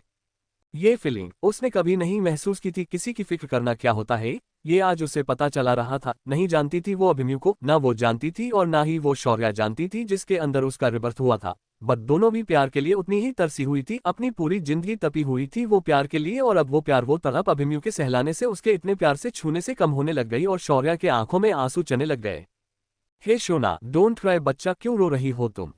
वेट में डॉक्टर को बुलाता हूँ। अभिमन्यु पैनिक हो गया उसे रोता हुआ देखकर, उसके आंसू उससे बर्दाश्त ही नहीं हो रहे थे। वो इतना डर गया कि लगभग भूल ही गया कि वो खुद भी एक डॉक्टर है और वो उसे चेक कर सकता है। अभिमन्यु ने जल्दी से बेड के साइड वाली बेल बजाई और डॉक्टर्स की टीम अगले 2 मिनट में ही वहां आ गई। चेक हर, डैम इट, दिखाई नहीं दे रहा है कि मेरी प्रिंसेस को दर्द हो रहा है, रो रही है वो? अभिमन्यु ने दांत ओठ खाते हुए डॉक्टर से कहा। कोई और वक्त होता तो उसके दहाड़ से वो पूरा फ्लो गूंज उठता, लेकिन अब उसकी प्रिंसेस उसकी बाहों में थी ना, तो उसकी तेज आवाज से उससे तकलीफ होती, बस इसीलिए अभिमन्यु चीखा नहीं। और नजरों से ही आए हुए डॉक्टर्स की जान उनके हलक तक लाकर वो प्यार से आराम से उसके प्रिंसेस को सहलाने लग गया। शौर्या पूरी तरह से अभिमन्यु के बाहों में थी, इतना सा भी वो दूर नहीं हुआ था उससे, और शौर्या भी उसे पैक गले से लगाकर बैठी थी। होश में आने के बाद उनके जख्म दर्द कर रहे होंगे, उन्हें ज्यादा हलचल नहीं करनी चाहिए और उन्हें दिए हुए ड्रग्स, मैंने उनकी मेडिसिन में कुछ और मेडिसिन ऐड कर देता हूँ, लेकिन कुछ दिनों तक उन्हें ड्रग्स की तलब महसूस होगी ही और ड्रग्स ना मिलने पर पैनिक अटैक भी आ सकते हैं। डॉक्टर ने डरते हुए ही मगर पूरी सिचुएशन एक्सप्लेन की और अभिमन्यु ने हाँ में सर हिलाकर उन्हें बाहर जाने का इशारा कर दिया। शौर्या भी उसके बाहों में वैसे ही शांत सी बैठी हुई थी। अभिमन्यु की केयर उसे इमोशनल कर गई थी और अब वो धीरे धीरे सिसकने लग गई। हे बच्चू, माय प्रिंसेस बेबी, रोते नहीं है, शांत हो जाओ। अभिमन्यु को समझ नहीं आ रहा था कि वो उसे चुप कैसे कराए। ये ऐसे हालत उसके सामने कभी आए ही नहीं थे, कभी फेस नहीं किया था उसने इन हालातों को। बचपन से ही वो स्ट्रिक्ट किस्म का बंदा था, ये रोना धोना एंड ऑल कभी उसने किया नहीं था। कम उम्र में ही वो इतना समझदार और सीरियस हो गया था कि उसे देखकर लगता नहीं था कि वो बच्चा है। उसके फ्रेंड्स भी उसी की तरह ही थे, हाँ उनमें कभी कभी मस्ती होती थी, लेकिन ये ऐसा रोना धोना कभी भी नहीं। सो उसे अब ये समझ नहीं आ रहा था कि वो शौर्या को शांत कैसे करवाए। और शौर्या वो भी तो कहाँ इस तरह से रोती थी, नहीं उसे रोना या दूसरे कोई इमोशन पता ही नहीं थे, लेकिन जिसके बॉडी में वो अब थी वो शौर्या काफी इमोशनल थी। उसके बाबा के जाने के बाद ये पहली बार था कि किसी ने उसे गले से लगाया था। उस बाबा के साथ जितना सेफ फील वो करती थी ना, ठीक उसी तरह उतना ही सेफ फील वो अभी अभिमन्यु के बाहों में कर रही थी। और वो होता है ना, अगर हमें किसी का सच्चा सहारा मिल जाए तब हम अपने सरे दर्द सारे आंसू उसके सामने बयान करने लग जाते हैं। ठीक उसी तरह शौर्या को उसका सहारा मिल गया था और अपने आप ही वो उसके सामने अपना दर्द उसके आंसू के थ्रू बयान कर रही थी। थोड़ी देर बाद उसका रोना अपने आप बंद होने लग गया। इस बीते वक्त में अभिमन्यु ने एक बार भी उसे दूर नहीं किया था कि उसके रोने से वो परेशान नहीं हुआ था। उसे बाहों में भर के उसके सर को सहलाते हुए वो उसके दर्द को, उसके रोने का कम होने का इंतजार कर रहा था। और उसकी वो सॉफ्ट प्यार भरी छुबन शौर्या को भी बेटर फील करवाकर होश में लेकर आ रही थी। वो नहीं जानती थी कि वो कौन है। उसके साथ उसका क्या रिश्ता है, वो कहाँ से आया है, कुछ नहीं पता था उसे। बट वो जिस हिसाब से उसका ध्यान रख रहा था ना, बस उसके लिए वही काफी था। उसमें शौर्य को उसके बाबा की झलक दिखी। जब भी वो बीमार होती थी तब वो ऐसे ही उसके पास घंटों तक बैठा करते थे, उसके सर को सहलाया करते थे, और ये जो कोई भी था वो भी वही कर रहा था। फीलिंग बेटर ना प्रिंसेस, अच्छा लग रहा है ना तुम्हें? अभिमन्यु ने प्यार से उसके चेहरे को अपने हाथों में थाम कर सवाल किया और उसके आंसू साफ कर दिए। शौर्य उसे देखते ही रह गई बिना कुछ कहे, और फिर वो वापस से उसके बाहों में चली गई। प्रिंसेस अभिमन्यु ने उसे प्यार से पुकारा और उसके माथे पर ओठ टिका दिए, और शौर्य के ओठों पर छोटी सी स्माइल आ गई। उसने फिर से अपनी आंखें बंद कर ली और कब नींद के आगोश में चली गई उसे ही पता नहीं चला। अभिमन्यु जी नजरें भी उसके उस स्माइल पर ही टिकी हुई थी, और उसे देखकर वो भी मुस्कुरा उठा। आराम से धीरे धीरे उसे कडल करते हुए वो उसे ही देखता रहा। अभिमन्यु का फोन वाइब्रेट हुआ और उसे देखकर उसने आराम से शौर्य को नीचे सुलाया और उसे अच्छे से ब्लैंकेट से कवर करके उसके बालों को एक और अच्छे से सेट करके वो बेड से नीचे आया। हम अभिमन्यु ने कॉल करके इतना ही कहा और दूसरी ओर से उसका असिस्टेंट लियो कुछ बोला। Come in but no need to knock, Abhimanyu ने कहकर कॉल कट कर दी और लियो हैरान हो गया। उसका बॉस हम, हाँ, ओके, नो इसके अलावा बहुत ही कम लफ्जों का इस्तेमाल करता था, और आज इतना बड़ा सेंटेंस। जरूर ये लड़की बॉस के लिए बहुत खास है, स्पेशल है, लेकिन इसे तो मैंने बॉस के साथ कभी नहीं देखा और ना ही उस लड़की के पास में बॉस का कोई जिक्र है। लियो काफी हैरान हो गया और फिर उसने धीरे से डोर ओपन करके वो अंदर आ गया। बॉस, मैडम की फुल इन्फॉर्मेशन है इसमें। लियो ने एक फाइल अभिमन्यु की तरफ दे दी और वही खड़ा रहा जैसे वो कुछ कहना चाहता हो। अभिमन्यु ने उसकी तरफ देखा और उसकी नजरों को समझकर अभिमन्यु बोला, स्पीक। बॉस, पहले आप फाइल देखिए फिर मैं बोलता हूँ। लियो का आखना, और अभिमन्यु समझ गया कि जरूर कुछ इंपॉर्टेंट बात उसके प्रीसेस से जुड़ी होंगी जो लियो कहना चाहता है। उसने फाइल खोली और फर्स्ट पेज पर लिखे हुए उसकी प्रिंसेस की नाम पर उसकी फिंगर्स मूव हुई। शौर्य सौरभ पाटिल। अभिमन्यु ने बार बार उस नाम को पढ़ा। मेरी प्रिंसेस का नाम शौर्य है, बिल्कुल सही नाम है उसका। हे ही मेरी प्रिंसेस इतनी बहादुर, तभी तो इतनी बुरी हालत होने के बाद भी वो झुकी नहीं। आखिर क्या बात करना चाहता है लियो, और ऐसा क्या है उस फाइल में, जानने के लिए बने रहिए सिर्फ हमारे यूट्यूब चैनल पर। Episode 5, I want everything for my princess. Boss, madam की फुल इन्फॉर्मेशन है इसमें। लियो ने एक फाइल अभिमन्यु की तरफ दे दी और वही खड़ा रहा जैसे वो कुछ कहना चाहता हो। अभिमन्यु ने उसकी तरफ देखा और उसकी नजरों को समझकर अभिमन्यु बोला, स्पीक। बॉस, पहले आप फाइल देखिए फिर मैं बोलता हूँ। लियो का आखना, और अभिमन्यु समझ गया कि जरूर कुछ इंपॉर्टेंट बात उसके प्रीसेस से जुड़ी होंगी जो लियो कहना चाहता है। उसने फाइल खोली और फर्स्ट पेज पर लिखे हुए उसकी प्रिंसेस की नाम पर उसकी फिंगर्स मूव हुई। शौर्य सौरभ पाटिल। अभिमन्यु ने बार बार उस नाम को पढ़ा। मेरी प्रिंसेस का नाम शौर्य है, बिल्कुल सही नाम है उसका। हे ही मेरी प्रिंसेस इतनी बहादुर, तभी तो इतनी बुरी हालत होने के बाद भी वो झुकी नहीं। अभिमन्यु के ओठों पर स्माइल आ गई और वो उसके नाम पर से हाथ फिराता रहा। उसने आगे की इन्फॉर्मेशन पनी स्टॉप कर दी और उसके चेहरे पर गुस्सा आने लग गया। सौरभ पाटिल ने उसे अडॉप्ट किया था, ये बात पढ़कर वो जरा हैरान ही हो गया। सौरभ पाटिल की वाइफ शालिनी पाटिल, इनकी पहले ही शादी हो गई थी और उन्हें 3 बेटियां भी थी। सौरभ ये कॉलेज के दिनों से ही शालिनी से बहुत प्यार करते थे, लेकिन उन्होंने कभी भी उनसे प्यार नहीं किया। उनके साथ शादी तोड़कर वो उनके प्रेमी के साथ भाग गई, और जब 4 सालों के बाद वापस आए तो उन्हें 3 बेटियां थी, 2 जुड़वा और एक छोटी। उनके प्रेमी की मौत हो गई थी, इस वजह से वो वापस आ गई थी और उनके 3 बेटियों के साथ सौरभ ने उन्हें पाना लिया। शुरुआत में तो सब ठीक था, लेकिन धीरे धीरे सौरभ को समझ आ गया कि शालिनी सिर्फ उनका यूज कर रही है, और इस वजह से वो उनसे कटे कटे रहने लग गए। आर्किटेक्ट कॉलेज में वो जाने माने प्रोफेसर थे और घर की प्रॉपर्टी भी बहुत थी उनके नाम। शालिनी के बारे में सब जानने के बाद भी उन्होंने कभी भी उन्हें दूर नहीं किया, बट उनकी सारी उम्मीदें तब टूट गई जब शालिनी ने उनके बच्चे को गिरा दिया। बहुत दुखी हुए थे वो, बट फिर कभी किसी तरह से उनके तीनों बेटियों के सहारे जी रहे थे। उनके कॉलेज की ट्रिप गई थी और वहीं उन्हें कचरे के ढेर के पास शौर्य मिली। उसकी हालत बहुत नाजुक थी उस वक्त। लगातार 3 महीने वो ICU में थी और उसके बाद जाकर उसे होश आ गया। सौरभ बहुत खुश हो गए थे उसे देखकर और उन्होंने उसका नाम शौर्य रख दिया। शालिनी को शौर्य बिल्कुल भी पसंद नहीं थी, वो कभी भी उसका ध्यान नहीं रखती थी, सो सौरभ ही उसका ख्याल रखते थे और उसे अपने साथ कॉलेज ले जाते थे। सुबह उनके साथ ही वो घर से निकलती थी तो उनके साथ ही रात को वापस आती थी। 10 साल तक ऐसा ही रहा और फिर अचानक हुए उनकी मौत से शौर्य की लाइफ पूरी तरह से चेंज हो गई। शायद वो मरने वाले हैं, इस बात का एहसास उन्हें हो गया था। सो उन्होंने अपने सारी जायदाद शौर्य के नाम कर दी और हर महीने 30,000 इतनी ही रकम शालिनी को घर खर्च के लिए मिलेंगी, ऐसे उनके विल में भी लिख दिया। और इस बीच शौर्य को कुछ हुआ तो उनकी सारी प्रॉपर्टी कॉलेज ट्रस्ट को चली जाएंगी, ये बात भी उन्होंने मेंशन की थी। उन्होंने अपने साथी प्रोफेसर से बात भी की थी और वो शौर्य को अडॉप्ट करने के लिए तैयार भी थे, लेकिन शालिनी ने ऐसा होने नहीं दिया और शौर्य को अपने पास रखकर ही वो उस पर जुल्म करती रही। और फिर जब वो 18 साल की हो गई तब उसकी प्रॉपर्टी अपने नाम करके उसे ह्यूमन ट्रैफिकिंग वालों को बेच दिया। अभिमन्यु हर एक बात गौर से पढ़ रहा था। शौर्य पर हुए हर जुल्म उसमें मेंशन थे, जिसे पढ़कर उसका खून खोलने लग गया। और जन उसने पढ़ा कि उसे 2 करोड़ में बेचा गया है, तब अभिमन्यु के माथे की नस तर उड़ने लग गई। Where is she? अभिमन्यु ने गुस्से से दांत पिसते हुए सवाल किया और लियो को समझ में आ गया कि वो किसके बारे में बात कर रहा है। बॉस, शालिनी पाटिल हमारे गिरफ्त में है फार्म हाउस पर, लेकिन उससे भी जरूरी बात है जो मुझे आपसे कहनी है। लियो पहले से ही जानता था कि ये सब जानकारी पाने के बाद उसका बॉस शालिनी को छोड़ेगा नहीं, इसीलिए उसने पहले ही उसे उठवा लिया था। सिर्फ उसे ही नहीं, उसके भाई को भी, जो शौर्य पर जुल्म करने में शालिनी के साथ ही था। बट उसने कहा कि उसे उससे भी जरूरी बात करनी है, तो अभिमन्यु उसे देखने लग गया। बॉस, ये लॉकेट। लियो ने वो लॉकेट अभिमन्यु की तरफ दिया। अभिमन्यु ने वो लिया और उसे देखकर लियो के तरफ सवालिया नजरों से देखने लग गया। जब शालिनी को इंटरोगेट किया जा रहा था तब उसमें हमें ये और भी बातें बताई। उसका कहना है कि मैडम किसी बड़ी फैमिली से बिलोंग करती है और सौरभ उन्हें चुराकर लाए थे। ये लॉकेट उस वक्त मैडम के साथ ही था। अगर सच में मैडम के बायोलॉजिकल फैमिली ने उन्हें कचरे के पास फेंका था तो इतना महंगा लॉकेट उनके पास क्यों देते?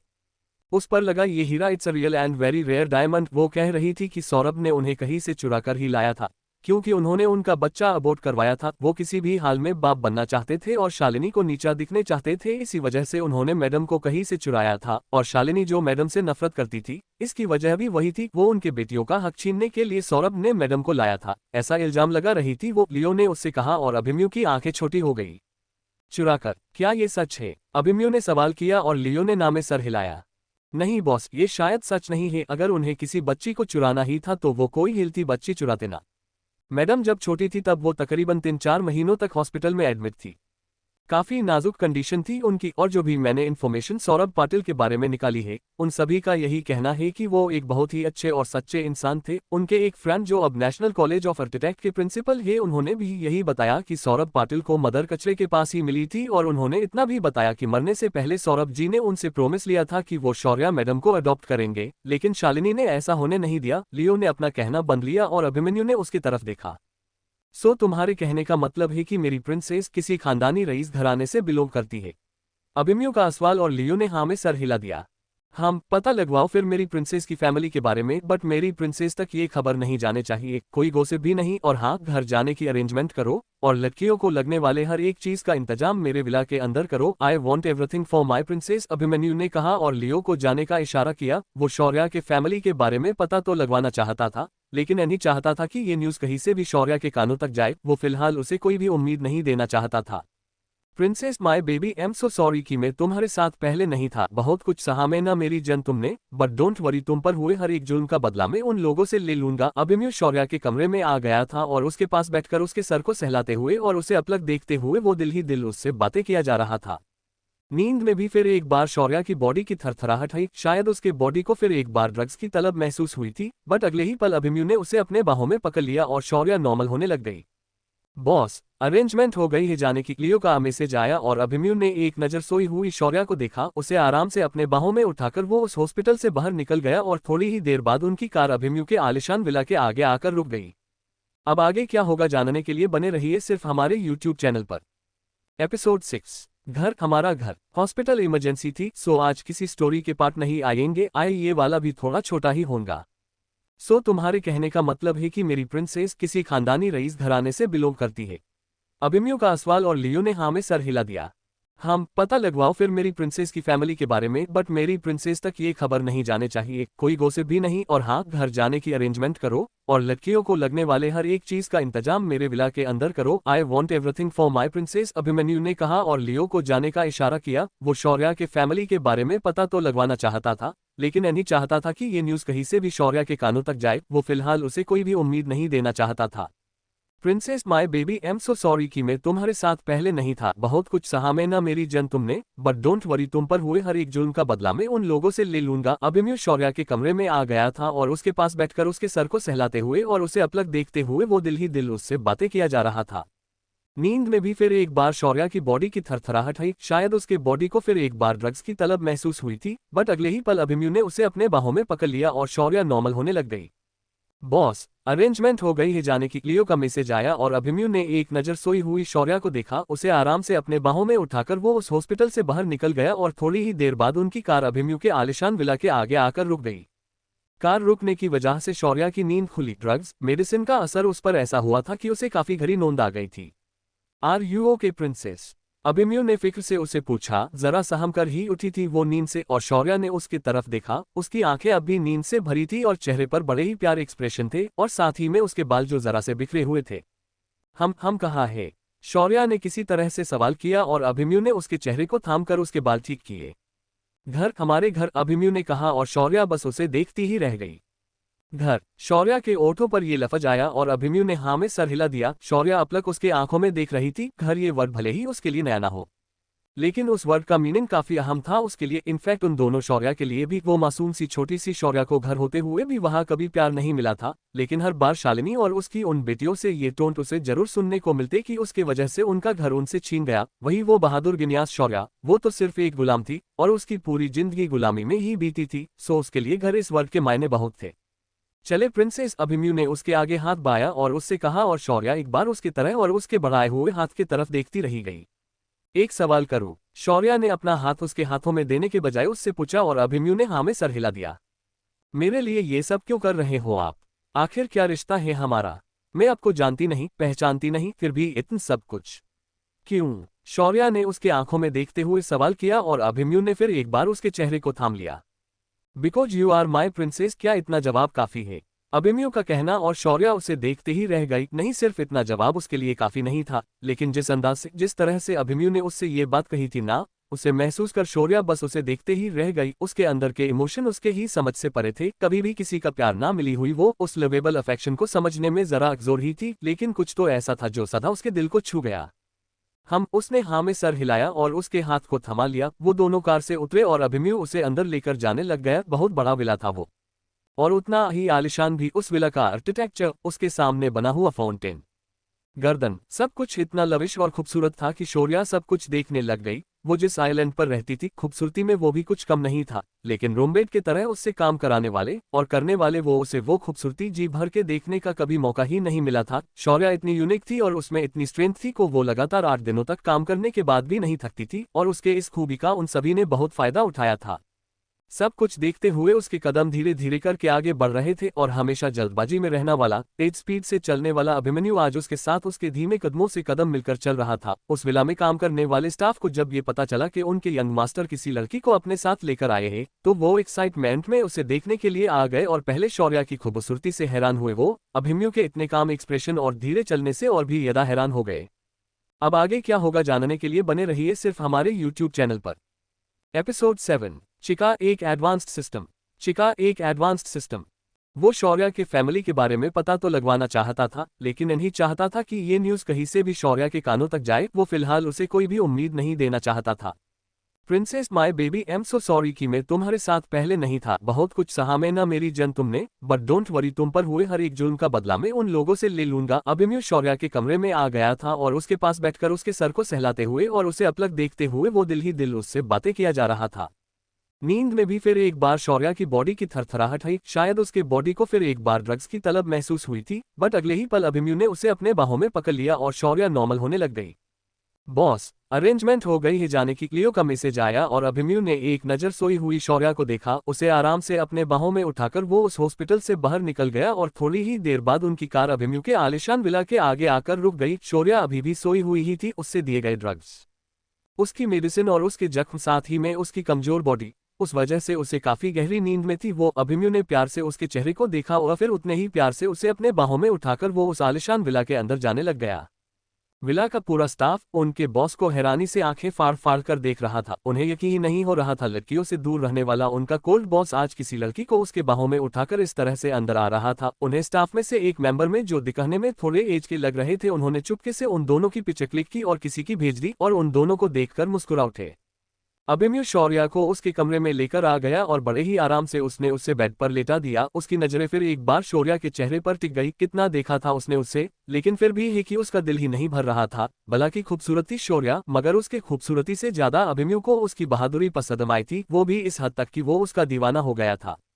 ये प्यार, शादी, सब कुछ मेरे बस का नहीं है। ऐसी कोई नहीं है जो इस अभिमन्यु राठौड़ के दिल पर हुक्म चला सके। सो मुझे इन सब मैटर से दूर ही रखिए। क्यों, मैं कभी भी किसी भी लड़की को अपने जिंदगी में शामिल नहीं करने वाला हूँ। कितने गुरूर से कहे थे उसने ये लफ्ज उसकी मोम से, जो उसे बार बार शादी करने के लिए या फिर एटलीस्ट किसी को डेट करने के लिए बोल रही थी। और अब देखो, वही रुथलेस किंग अपन में आपको उस लड़की के एक ही झलक में हार बैठा था। माय प्रिंसेस, बस तुम होश में आ जाओ ताकि मैं जल्दी ही तुम्हें अपनी क्वीन बना सकूं। इस अभिमन्यु राठौड़ की क्वीन मिसेस शौर्या। अभिमन्यु राठौड़ कहते ही अभिमन्यु के ओठों पर एक बड़ी सी स्माइल आ गई और उसने अपने ओठ उसके मथे पर टिका दिए। वैसे वो तो उसके ओठों को चूमना चाहता था, लेकिन उसकी हालत देखकर उसे आराम की सबसे ज्यादा जरूरत थी, सो उसने उसे परेशान नहीं किया और अच्छे से कवर करके वो फ्रेश होने चला गया। अपने कमर पर टॉवल लपेटे और दूसरे टॉवल से बाल साफ करते हुए ही वो बाहर आ गया। काश इस वक्त शौर्या होश में होती तो यकीन के साथ उसे ऐसे देखकर फिर से बेहोश हो जाती। कुछ इस कदर लग रहा था अभिमन्यु, उसके 8 पैक एब्स, उसके वो मसल्स, गोरा रंग, जैसे सामने सच में कामदेव आकर खड़े हो। बड़ा ही हैंडसम था वो, और ऐसा ये हैंडसम किंग उसके प्रीसेस के उठने का इंतजार कर रहा था। बार बार आते मैसेज की वजह से अभिमन्यु का ध्यान उसके फोन की तरफ गया। उसके दूसरे असिस्टेंट केविन उसे मैसेज कर रहा था। अभिमन्यु ने सीधे उसे कॉल लगा दी और आगे की बात सुनकर उसे काफी गुस्सा आ गया। एम कमिंग, इतना ही कहा उसने और कॉल कट करके वो रेडी हो गया। व्हाइट शर्ट और ब्लैक ट्राउजर में वो कमल का लग रहा था। उसने अपना वेस्ट कोट पहना और शौर्या के पास आ गया। Princess, I am so sorry बच्चा, बट मेरा जाना बहुत जरूरी है, बट आई प्रोमिस मैं कुछ ही देर में वापस आ जाऊंगा। अभिमन्यु ने धीरे से कहा और उसके बालों को सहलाकर उसके मथे पर ओठ टिका दिए। वो उठा और फिर पीछे मुड़कर उसने शौर्या के ओठों पर धीरे से पाने ओठ रख दिए। उसके ओठों को स्मूच करके वो बाहर आ गया और हॉस्पिटल से आए ही उसके स्टाफ को कुछ इंस्ट्रक्शन दे दिए। अभिमन्यु उसके साथ 2 डॉक्टर की टीम और उन्हें असिस्ट करने के लिए एक नर्स को भी लेकर आया था। वो बिल्कुल भी नहीं चाहता था कि शौर्या को किसी तरह से परेशानी हो, या फिर उसे जब डॉक्टर की जरूरत पड़े तो कोई उसके पास ना हो। उसने जब तक उसकी प्रिंसेस पूरी तरह से ठीक नहीं होती तब तक डॉक्टर की इस टीम को हायर किया था। उन्हें इंस्ट्रक्शन देने के बाद अभिमन्यु वहां से चला गया। चिका, क्या बाहर की दुनिया सच में बहुत खूबसूरत होती है? शौर्या ने उसके बनाए हुए एक एडवांस टेक्नोलॉजी से सवाल किया। शुरुआती वक्त में तो उसे पता ही नहीं था कि जिस दुनिया में वो जी रही है उसके बाहर भी एक दुनिया है। वो तो क्या वहां मौजूद कईयों को इस बारे में पता नहीं था, लेकिन जैसे जैसे वो बड़ी होने लग गई वैसे वैसे उसे समझ में आने लग गया। लेकिन वो किसी के भी खिलाफ नहीं जा सकती थी, सो उसने इस बात को अपने दिल में ही दबा दिया था। लेकिन वहां आए हुए उस शख्स की बातों ने कहीं ना कहीं शौर्या के दिमाग के कहीं ना कहीं ये सवाल तैयार किया था। वो शख्स पहली ही नजर में शौर्या पर अपना दिल हार बैठा था और बस उसे इम्प्रेस करके वो उसका फायदा लेना चाहता था। बट शौर्या ने उसकी वो हालत कर दी कि बिग बॉस का लाडला पोता होने के बावजूद भी वहां उसका मजाक बनकर रह गया। शौर्या उन सब की हुकुम का इक्का थी, सबसे जीनियस थी वो वहां, सो उसे किसी ने कुछ नहीं कहा था और इसी बात का गुस्सा उस शख्स को काफी था। फिर क्या वो उसे बार बार जलील करने लग गया। वो उनकी गुलाम है ये बताने लग गया, मगर साथ ही में वो बाहर की दुनिया के बारे में भी बताता। माँ उसने एक बार कहा था कि अगर वो उसका प्रपोजल मान लेती तो वो उसे बाहर की खूबसूरत दुनिया में ले जाता, और कहीं ना कहीं ये बात शौर्या के दिमाग में घर कर गई। उसे बाहर की दुनिया देखने की चाहत हुई और उसने एक बेहद ही एडवांस टेक्नोलॉजी, एक ऐसी टेक्नोलॉजी जिसे न तो कोई हैक कर सकता था और ना ही कोई उसके बारे में पता लगा सकता था, उस टेक्नोलॉजी को क्रिएट किया। बट सबसे बड़ी और मुश्किल बात यह थी कि वो उसे छिपाएंगी कहा, और इसीलिए उसने वो सिस्टम उसके अंदर इंस्टॉल कर ली। और जब उसका टेस्ट हुआ तब उसकी खुशी का ठिकाना नहीं रहा। उसने सबसे पहले उस आइलैंड की सबसे नजदीकी एरिया को देखने का सोचा और बाहर की दुनिया का सबसे पहला नाम को उसके कानों में सुनाई दिया था। वो नाम था चिका। तो फिर क्या खुशी से शौर्या ने उस सिस्टम का नाम चिका ही रख दिया और उसके ओठों पर पहली बार स्माइल आ गई। बट 2 ही दिन में उस शख्स ने उसके खिलाफ सबको भड़का दिया और शौर्या को मरना पड़ा। बॉस, बॉस, शौर्या के दिमाग में वो आवाज गूंज रही थी और बेड पर लेटी हुई शौर्या थोड़ा सा कसमसाए।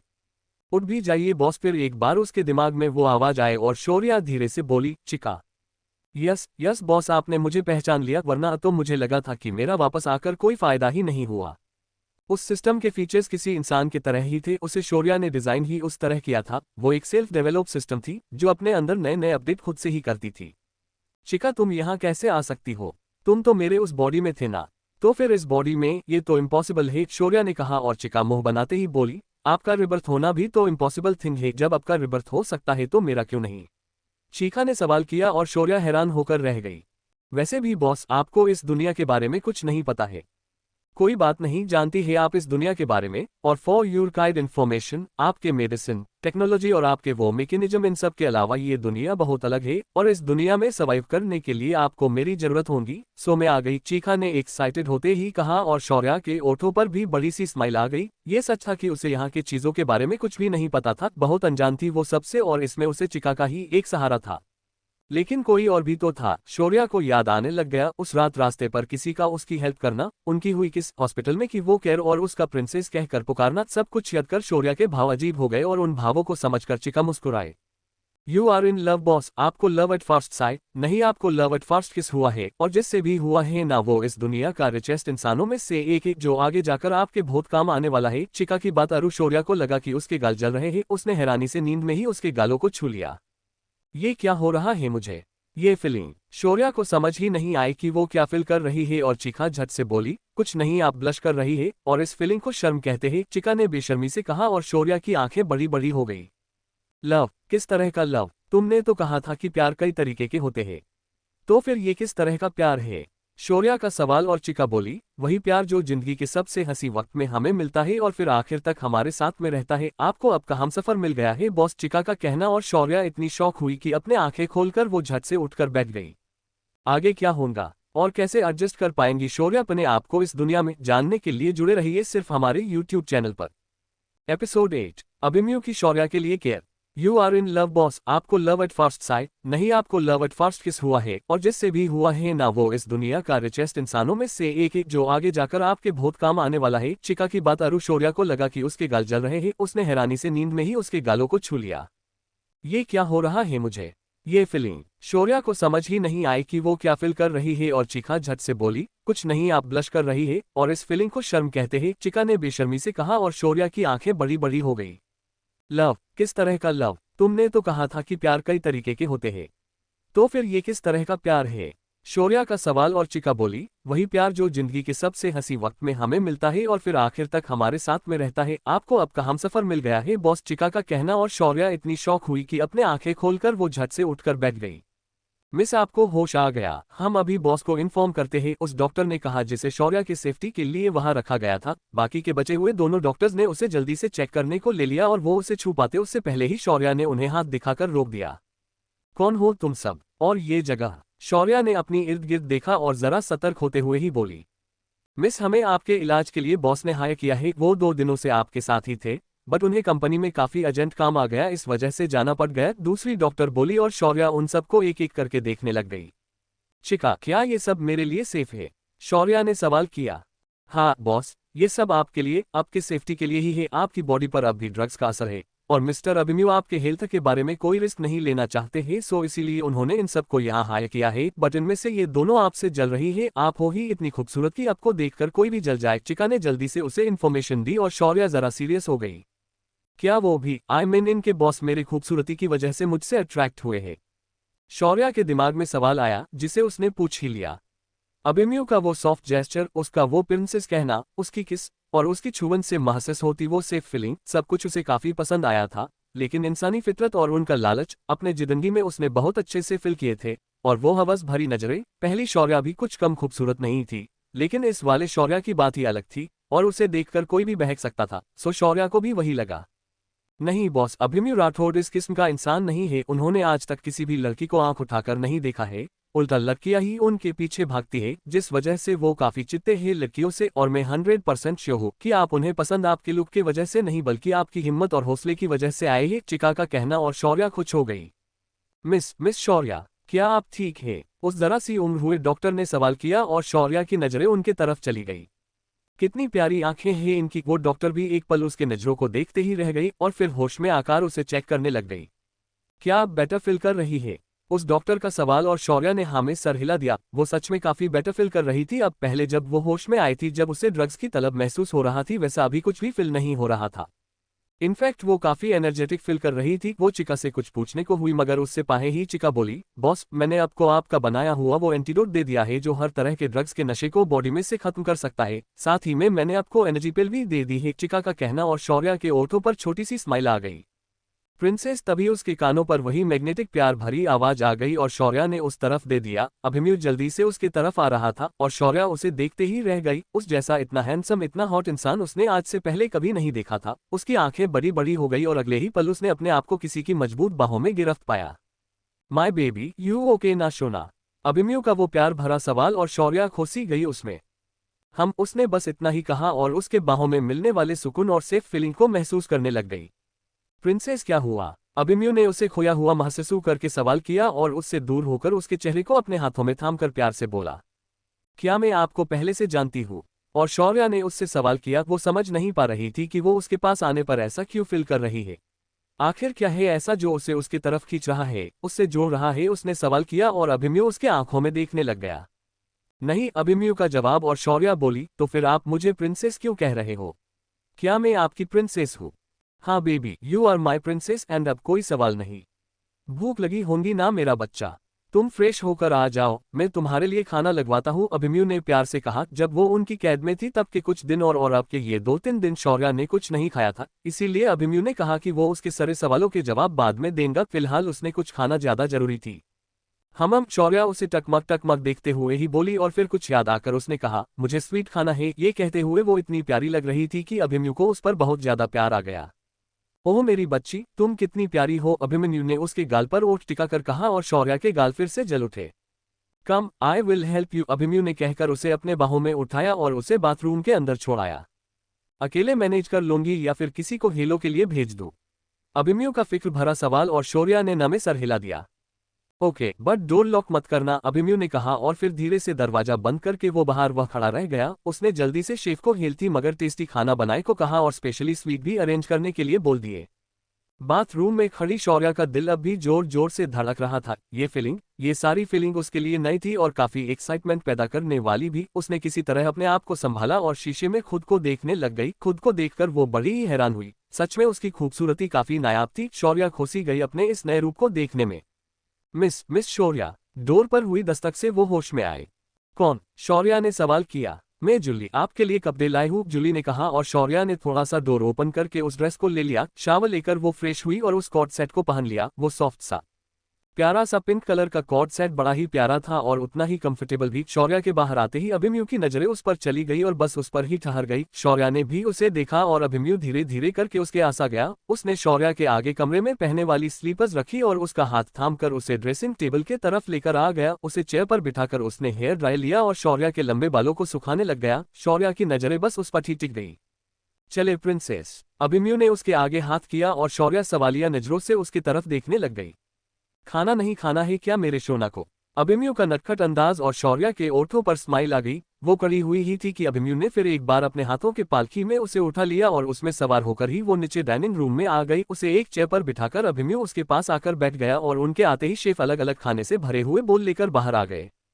कभी भी पानी का ग्लास खुद से ना लेना वाला वो आज शौर्या को अपने हाथों से खाना सर्व कर रहा था। उसने एक एक कर सभी डिशेज शौर्या को सर्व कर दी और उन सारी डिशेज को शौर्या आंखें फाड़कर देखने लग गई।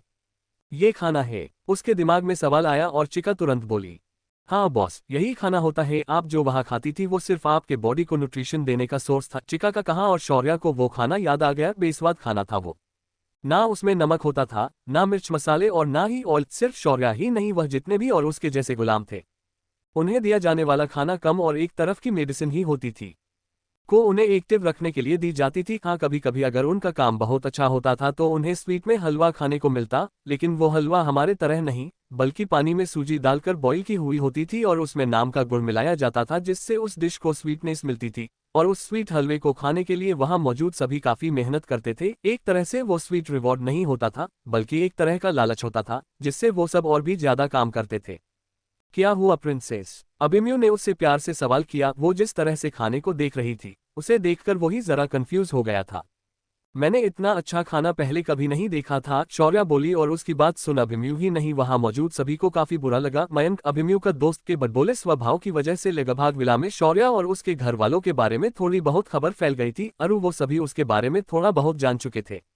अम्मा, अभिमन्यु को सुझा नहीं कि वो क्या कहे। उसने जब उसी जानकार पढ़ी थी तब उसे पता चला था कि वो सब शौर्या के साथ बहुत ज्यादती करते थे और उसे खाना भी नहीं देते थे। शौर्या जिस गवर्नमेंट स्कूल में पढ़ती थी वही मिलने वाले खाने पर गुजारा करती थी। वो पढ़कर उसे बहुत ही बुरा लगा था, लेकिन जिस तरह से अभी शौर्या ने कहा उसे सुनकर उसे तो और भी बुरा लगा। ये लोग खाओ ना प्रिंसेस, अभिमन्यु ने अपने हाथों से एक बाइट उठाया और उसके ओठों के पास लेकर गया। शौर्या ने भी जल्दी से वो खा लिया एंड देन उसकी आंखें बंद हो गई। ये टेस्ट उसने आज तक कभी महसूस नहीं की थी। उसे वो तना पसंद आया कि उसने उसे जल्दी से चबाया और फिर से अपना मुंह खोलकर अभिमन्यु की तरफ आंखों में चमक लाए हुए देखने लग गई। अभिमन्यु ने मुस्कुराकर उसके मुंह में अगला बाइट डाल दिया और शौर्या वो भी जल्दी जल्दी खाने लग गई। उसे ऐसा खाता देखकर अभिमन्यु को बड़ी ही खुशी हो रही थी। लगभग पूरा खाना खिलाने के बाद अभिमन्यु ने स्वीट में से गुलाब जामुन उठाया और शौर्या को खोला दिया और बस उसे खाकर शौर्या के आंखों में आंसू आ गए। क्या हुआ बेबी? अभिमन्यु ने जल्दी से फिक्र से सवाल किया और शौर्या उसकी तरफ देखने लग गई। थैंक यू मुझे बचाने के लिए और इतना प्यार करने के लिए। आप कभी मुझे छोड़कर तो नहीं जाएंगे ना? शौर्या नम आंखों से बोली और अभिमन्यु ने उसके माथे पर अपने ओठ टिका दिए। नहीं जाऊंगा, कभी नहीं जाऊंगा, अभिमन्यु का जवाब और शौर्या जे ओठों पर स्माइल आ गई। अब आगे क्या होगा जानने के लिए बने रहिए सिर्फ हमारे यूट्यूब चैनल पर। एपिसोड 9 मन क्या हुआ प्रिंसेस? अभिमन्यु ने उससे प्यार से सवाल किया। वो जिस तरह से खाने को देख रही थी उसे देखकर वही जरा कंफ्यूज हो गया था। मैंने इतना अच्छा खाना पहले कभी नहीं देखा था, शौर्या बोली और उसकी बात सुन अभिमन्यु ही नहीं वहां मौजूद सभी को काफी बुरा लगा। मयंक अभिमन्यु का दोस्त के बदबोले स्वभाव की वजह से लगभग विला में शौर्या और उसके घर वालों के बारे में थोड़ी बहुत खबर फैल गई थी। अरु वो सभी उसके बारे में थोड़ा बहुत जान चुके थे। अम्मा अभिमन्यु को सुझा नहीं कि वो क्या कहे। उसने जब उसी जानकार पढ़ी थी तब उसे पता चला था कि वो सब शौर्या के साथ बहुत ज्यादती करते थे और उसे खाना भी नहीं देते थे। शौर्या जिस गवर्नमेंट स्कूल में पढ़ती थी वही मिलने वाले खाने पर गुजारा करती थी। वो पढ़कर उसे बहुत ही बुरा लगा था, लेकिन जिस तरह से अभी शौर्या ने कहा उसे सुनकर उसे तो और भी बुरा लगा। ये लोग खाओ ना प्रिंसेस। अभिमन्यु ने अपने हाथों से एक बाइट उठाया और उसके ओठों के पास लेकर गया। शौर्या ने भी जल्दी से वो खा लिया एंड देन उसकी आंखें बंद हो गई। ये टेस्ट उसने आज तक कभी महसूस नहीं की थी। उसे वो तना पसंद आया कि उसने उसे जल्दी से चबाया और फिर से अपना मुंह खोलकर अभिमन्यु की तरफ आंखों में चमक लाए हुए देखने लग गई। अभिमन्यु ने मुस्कुराकर उसके मुंह में अगला बाइट डाल दिया और शौर्या वो भी जल्दी जल्दी खाने लग गई। उसे ऐसा खता देखकर अभिमन्यु को बड़ी ही खुशी हो रही थी। लगभग पूरा खाना खिलाने के बाद अभिमन्यु ने स्वीट में से गुलाब जामुन उठाया और शौर्या को खोला दिया और बस उसे खाकर शौर्या के आंखों में आंसू आ गए। क्या हुआ बेबी? अभिमन्यु ने जल्दी से फिक्र से सवाल किया और शौर्या उसकी तरफ देखने लग गई। थैंक यू मुझे बचाने के लिए और इतना प्यार करने के लिए। आप कभी मुझे छोड़कर तो नहीं जाएंगे ना? शौर्या नम आंखों से बोली और अभिमन्यु ने उसके माथे पर अपने ओठ टिका दिए। नहीं जाऊंगा, कभी नहीं जाऊंगा, अभिमन्यु का जवाब और शौर्या खामोश सी उसे देखती ही रह गई। एक सवाल करूं आपसे? शौर्या उसे देखते हुए ही बोली और अभिमन्यु ने हाँ में सर हिला दिया। मेरे लिए ये सब क्यों कर रहे हो आप?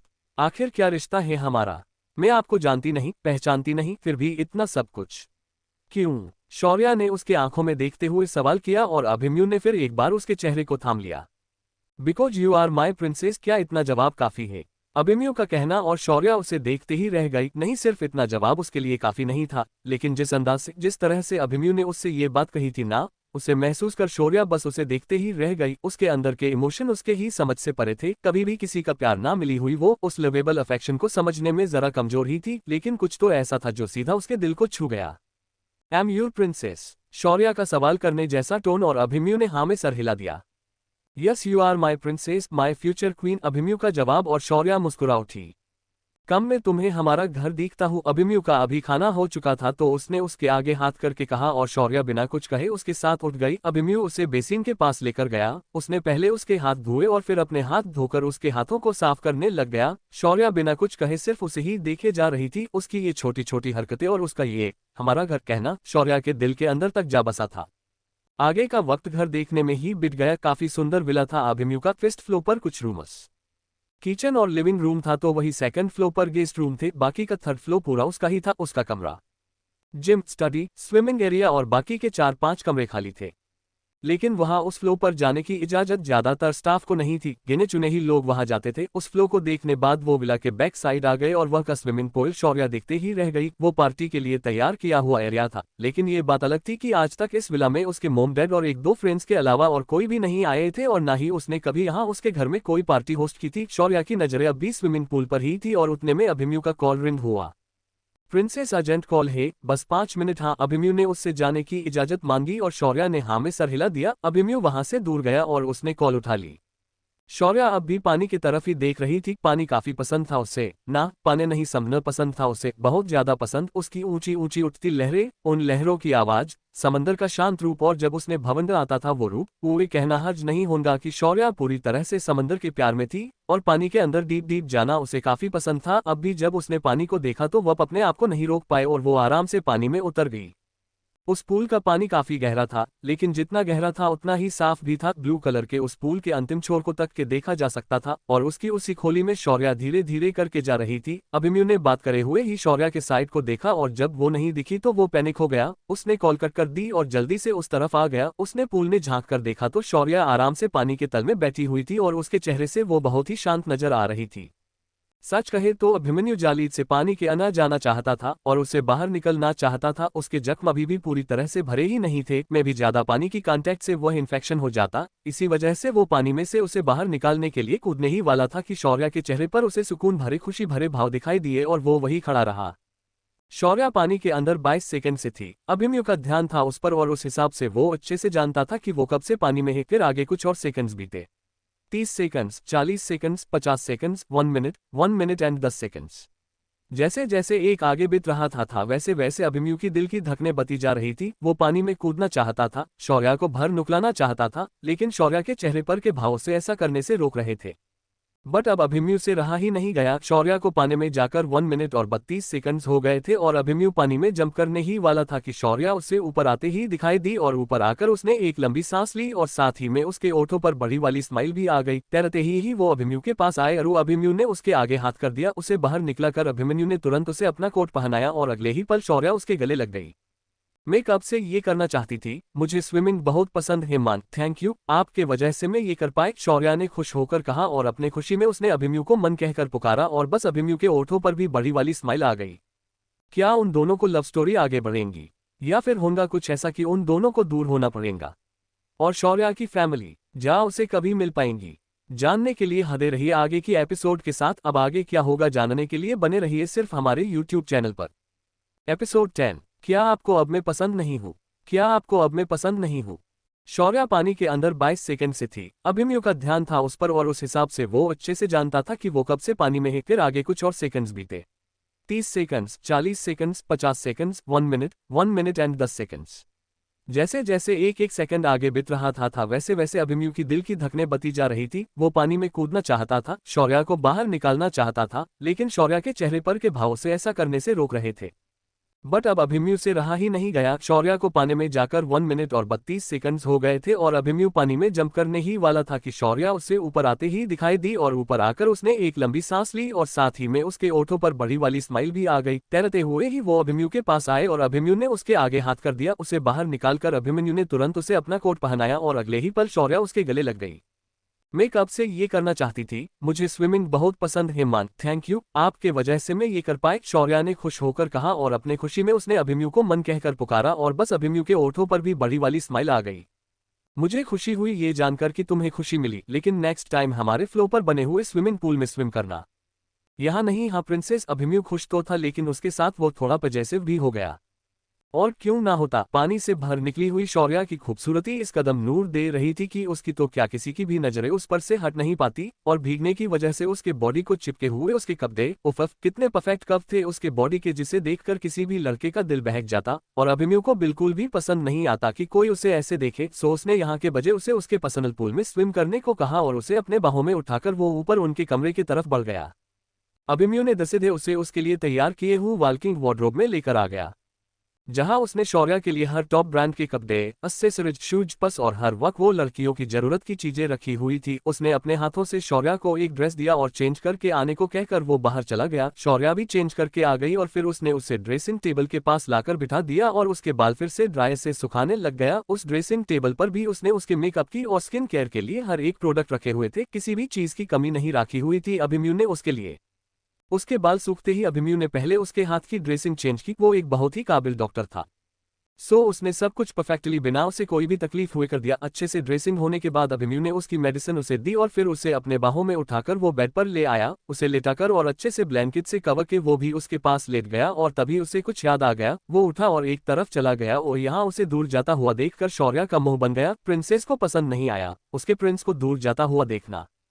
अभिमन्यु उसके साथ बॉडी लोशन, लिप बाम और मॉइस्चराइजर लेकर आ गया। शौर्या उठकर बैठ गई और अभिमन्यु में मॉइस्चराइजर अपने हाथों पर लिया और आराम से शौर्या के खूबसूरत चेहरे पर अप्लाई किया। उसके बाद बॉडी लोशन लेकर उसके हाथ को धीरे धीरे लगाने लग गया। उसके पैरों के पास बैठकर अभिमन्यु ने उसके पैर को अपने हाथ ले लिया और उसके वो गोर खूबसूरत पैर देखकर उसकी नीयत जो पहले से ही बिगड़ी हुई थी वो और बिगड़ गई, मगर उसके बावजूद भी उसने अच्छे से लोशन उसके पैर पर लगा दिया। फिर आखिर में लिप बाम उसके ओठों पर अप्लाई करके उसने उसके सॉफ्ट ओठों को और भी सॉफ्ट बनाया। सो अब अभिमन्यु ने उसके माथे पर ओठ टिका दिए और उसका सो जाओ सुनकर शौर्या का मुंह बन गया। अब न बोलकर भी उसे उसके किस करने की आदत हो गई थी और उसके ओठ तो उसके इतने करीब थी, इतने ज्यादा, सिर्फ कुछ इंचेस की दूरी पर, एंड उसने उसे किस नहीं किया। शौर्या को बुरा ही लगा और गुस्सा भी आ गया। उसने मुंह बनाया और लेट गई बेड पर और अभिमन्यु उसे ब्लैंकेट से कवर कर पाता उससे पहले ही उसने ब्लैंकेट अपने ऊपर ले ली और खुद को कवर कर दिया। अभिमन्यु भी पूरा सामान उसके सही जगह पर रखकर आ गया और उसका लैपटॉप लेकर बैठ गया। बहुत जरूरी काम करना था उसे फिलहाल और वो उसी के काम में लग गया। अभिमन्यु एक बहुत ही बड़ा बिजनेसमैन और साथ ही में एक बहुत ही काबिल डॉक्टर भी था और सिर्फ इतना ही नहीं उसकी खुद की एक हॉस्पिटल की काफी बड़ी चेन थी। वो सारे के सारे हॉस्पिटल मल्टी स्पेशलिटी हॉस्पिटल थे और उन हॉस्पिटल में की जो भी बड़ी बड़ी मशीन्स आती थी वो वर्ल्ड की नंबर 1 कंपनी सिम्फोसिस के तरफ से आती थी। बात पिछले 3 दिनों में वहां शायद कुछ प्रॉब्लम हो गई थी, उनके तरफ से एक भी ऑर्डर डिलीवर नहीं हुई थी और सिर्फ अभिमन्यु के हॉस्पिटल को ही नहीं बल्कि दूसरे हॉस्पिटल्स को भी, और इसी के साथ साथ उसी कंपनी के तरफ से जो मेडिसिन भी आते थे वो भी डिलीवर नहीं हो रहे थे। अचानक से ये ऐसा होना सब काफी कंफ्यूज थे और साथ ही में मुश्किल में भी, क्योंकि उन मशीन्स पर उन मेडिसिन पर उनके हॉस्पिटल के पेशेंट की हेल्थ डिपेंड थी। अभिमन्यु भी उसी मुसीबत में उलझा हुआ था, इस बात से अनजान की उन कंपनी के साथ क्या हुआ है। एक्चुअल में सिम्फोसिस कंपनी कहाँ है ये बात किसी को भी पता नहीं थी। किसी आइलैंड पर बसी हुई थी वो कंपनी और उसके दूसरे ब्रांचेस भी पूरे वर्ल्ड में 5 आइलैंड पर थे, वहीं से उनका बिजनेस वर्क होता था। बट अंदर से खबर आ रही थी कि उन सभी आइलैंड पर एक साथ हमला हुआ है और उनकी हर एक इन्फॉर्मेशन यहाँ तक कि उनके लैब में तक के AG लग गई और उनका सारा डाटा, सारा टायर मटेरियल सब कुछ जलकर राख हो गया। कब, क्या और कैसे हुआ ये किसी को पता नहीं था। इनफैक्ट ये न्यूज़ भी अभी तक न्यूज़ चैनल पर टेलीकास्ट नहीं हुई थी, बट टॉप बिजनेस अथॉरिटी के पास ये न्यूज़ आई थी और अभिमन्यु भी उस अथॉरिटी में शामिल था। इस न्यूज़ वो भी हैरान हो गया था। वो तक कि सिम्फोसिस का एक पुराना कस्टमर था, साथ ही में वो भी उस साइंटिस्ट के पूरे टीम को काफी अप्रिशिएट भी करता था। उनके मेडिकल इक्विपमेंट्स, सारी मशीन्स और दवाई सच में पेशेंट के लिए किसी वरदान से कम नहीं थी और ऐसी कंपनी का रातों रात नामोनिशान मिटना उसे जरा सी टेंशन वाली ही बात थी। अभिमन्यु यही सोच रहा था कि आखिर कौन हो सकता है जिसके वजह से वो कंपनी लगभग खत्म ही हो गई। बात वो कहाँ जानता था उसका जवाब उसके सामने ही है और आराम से बेड पर सोया हुआ है। शौर्या ही सिम्फोसिस की में साइंटिस्ट थी। उसी ने वो मेडिकल इक्विपमेंट्स और वो सारी मेडिसिन बनाई थी और जब उसके साथ वो सब कुछ हुआ तब उसने गुस्से में सब कुछ खत्म कर दिया। किसी के पास भी अब कोई डाटा नहीं बचा था, वो डाटा जहां जहां सेव था वहां से डिलीट हो गया था। उसके अंत के वक्त उसने उसके बनाए हुए हर एक चीज का अभी अंत कर दिया, वो भी बुरी तरह से। अब उन सारी चीजों को कोई भी नहीं बना सकता था और ना ही उसे कोई कॉपी कर सकता था। उन मशीन्स का मैकेनिज्म इतना हार्ड और क्रिटिकल था कि किसी को समझ नहीं आता था और वो मेडिसिन भी उनमें काफी रेयर हर्ब्स थे जिस वजह से उन्हें भी आसानी से बनाया नहीं जा सकता था। अभिमन्यु काफी देर उसी के बारे में सर्च करता रहा और जब उसे कोई भी सबूत नहीं मिला उसने उस काम को छोड़ दिया और उसके काम में लग गया। इस बीच शौर्या की नींद भी अच्छे से हो गई थी और वो आगे क्या करना है यही बात चिका के साथ डिस्कस कर रही थी। भले ही उसके पास अभिमन्यु था लेकिन वो उसका गलत यूज नहीं करना चाहती थी। उसे जल्द से जल्द अपना कुछ काम स्टार्ट करना था जिस वजह से उसके पास भी इनकम सोर्स हो और वो किसी पर डिपेंड ना रह सके। सब कुछ डिसाइड करने के बाद शौर्या ने अपने आंखें खोली और उसकी नजरें सामने के सोफे पर बैठकर काम करते ही अभिमन्यु पर गई। ब्लैक ट्रैक पेंट और बालकक सैंडो पहना हुआ वो सोफे पर बैठा हुआ था और सामने रखे लैपटॉप पर उसकी उंगलियां तेजी से चल रही थी। वैसे तो वो जब भी उसके कमरे में होता तब वो शर्टलेस ही रहता था, लेकिन उसकी प्रिंसेस भी यहाँ थी सो वो अक्सर उसे ऑकवर्ड कर सकता था।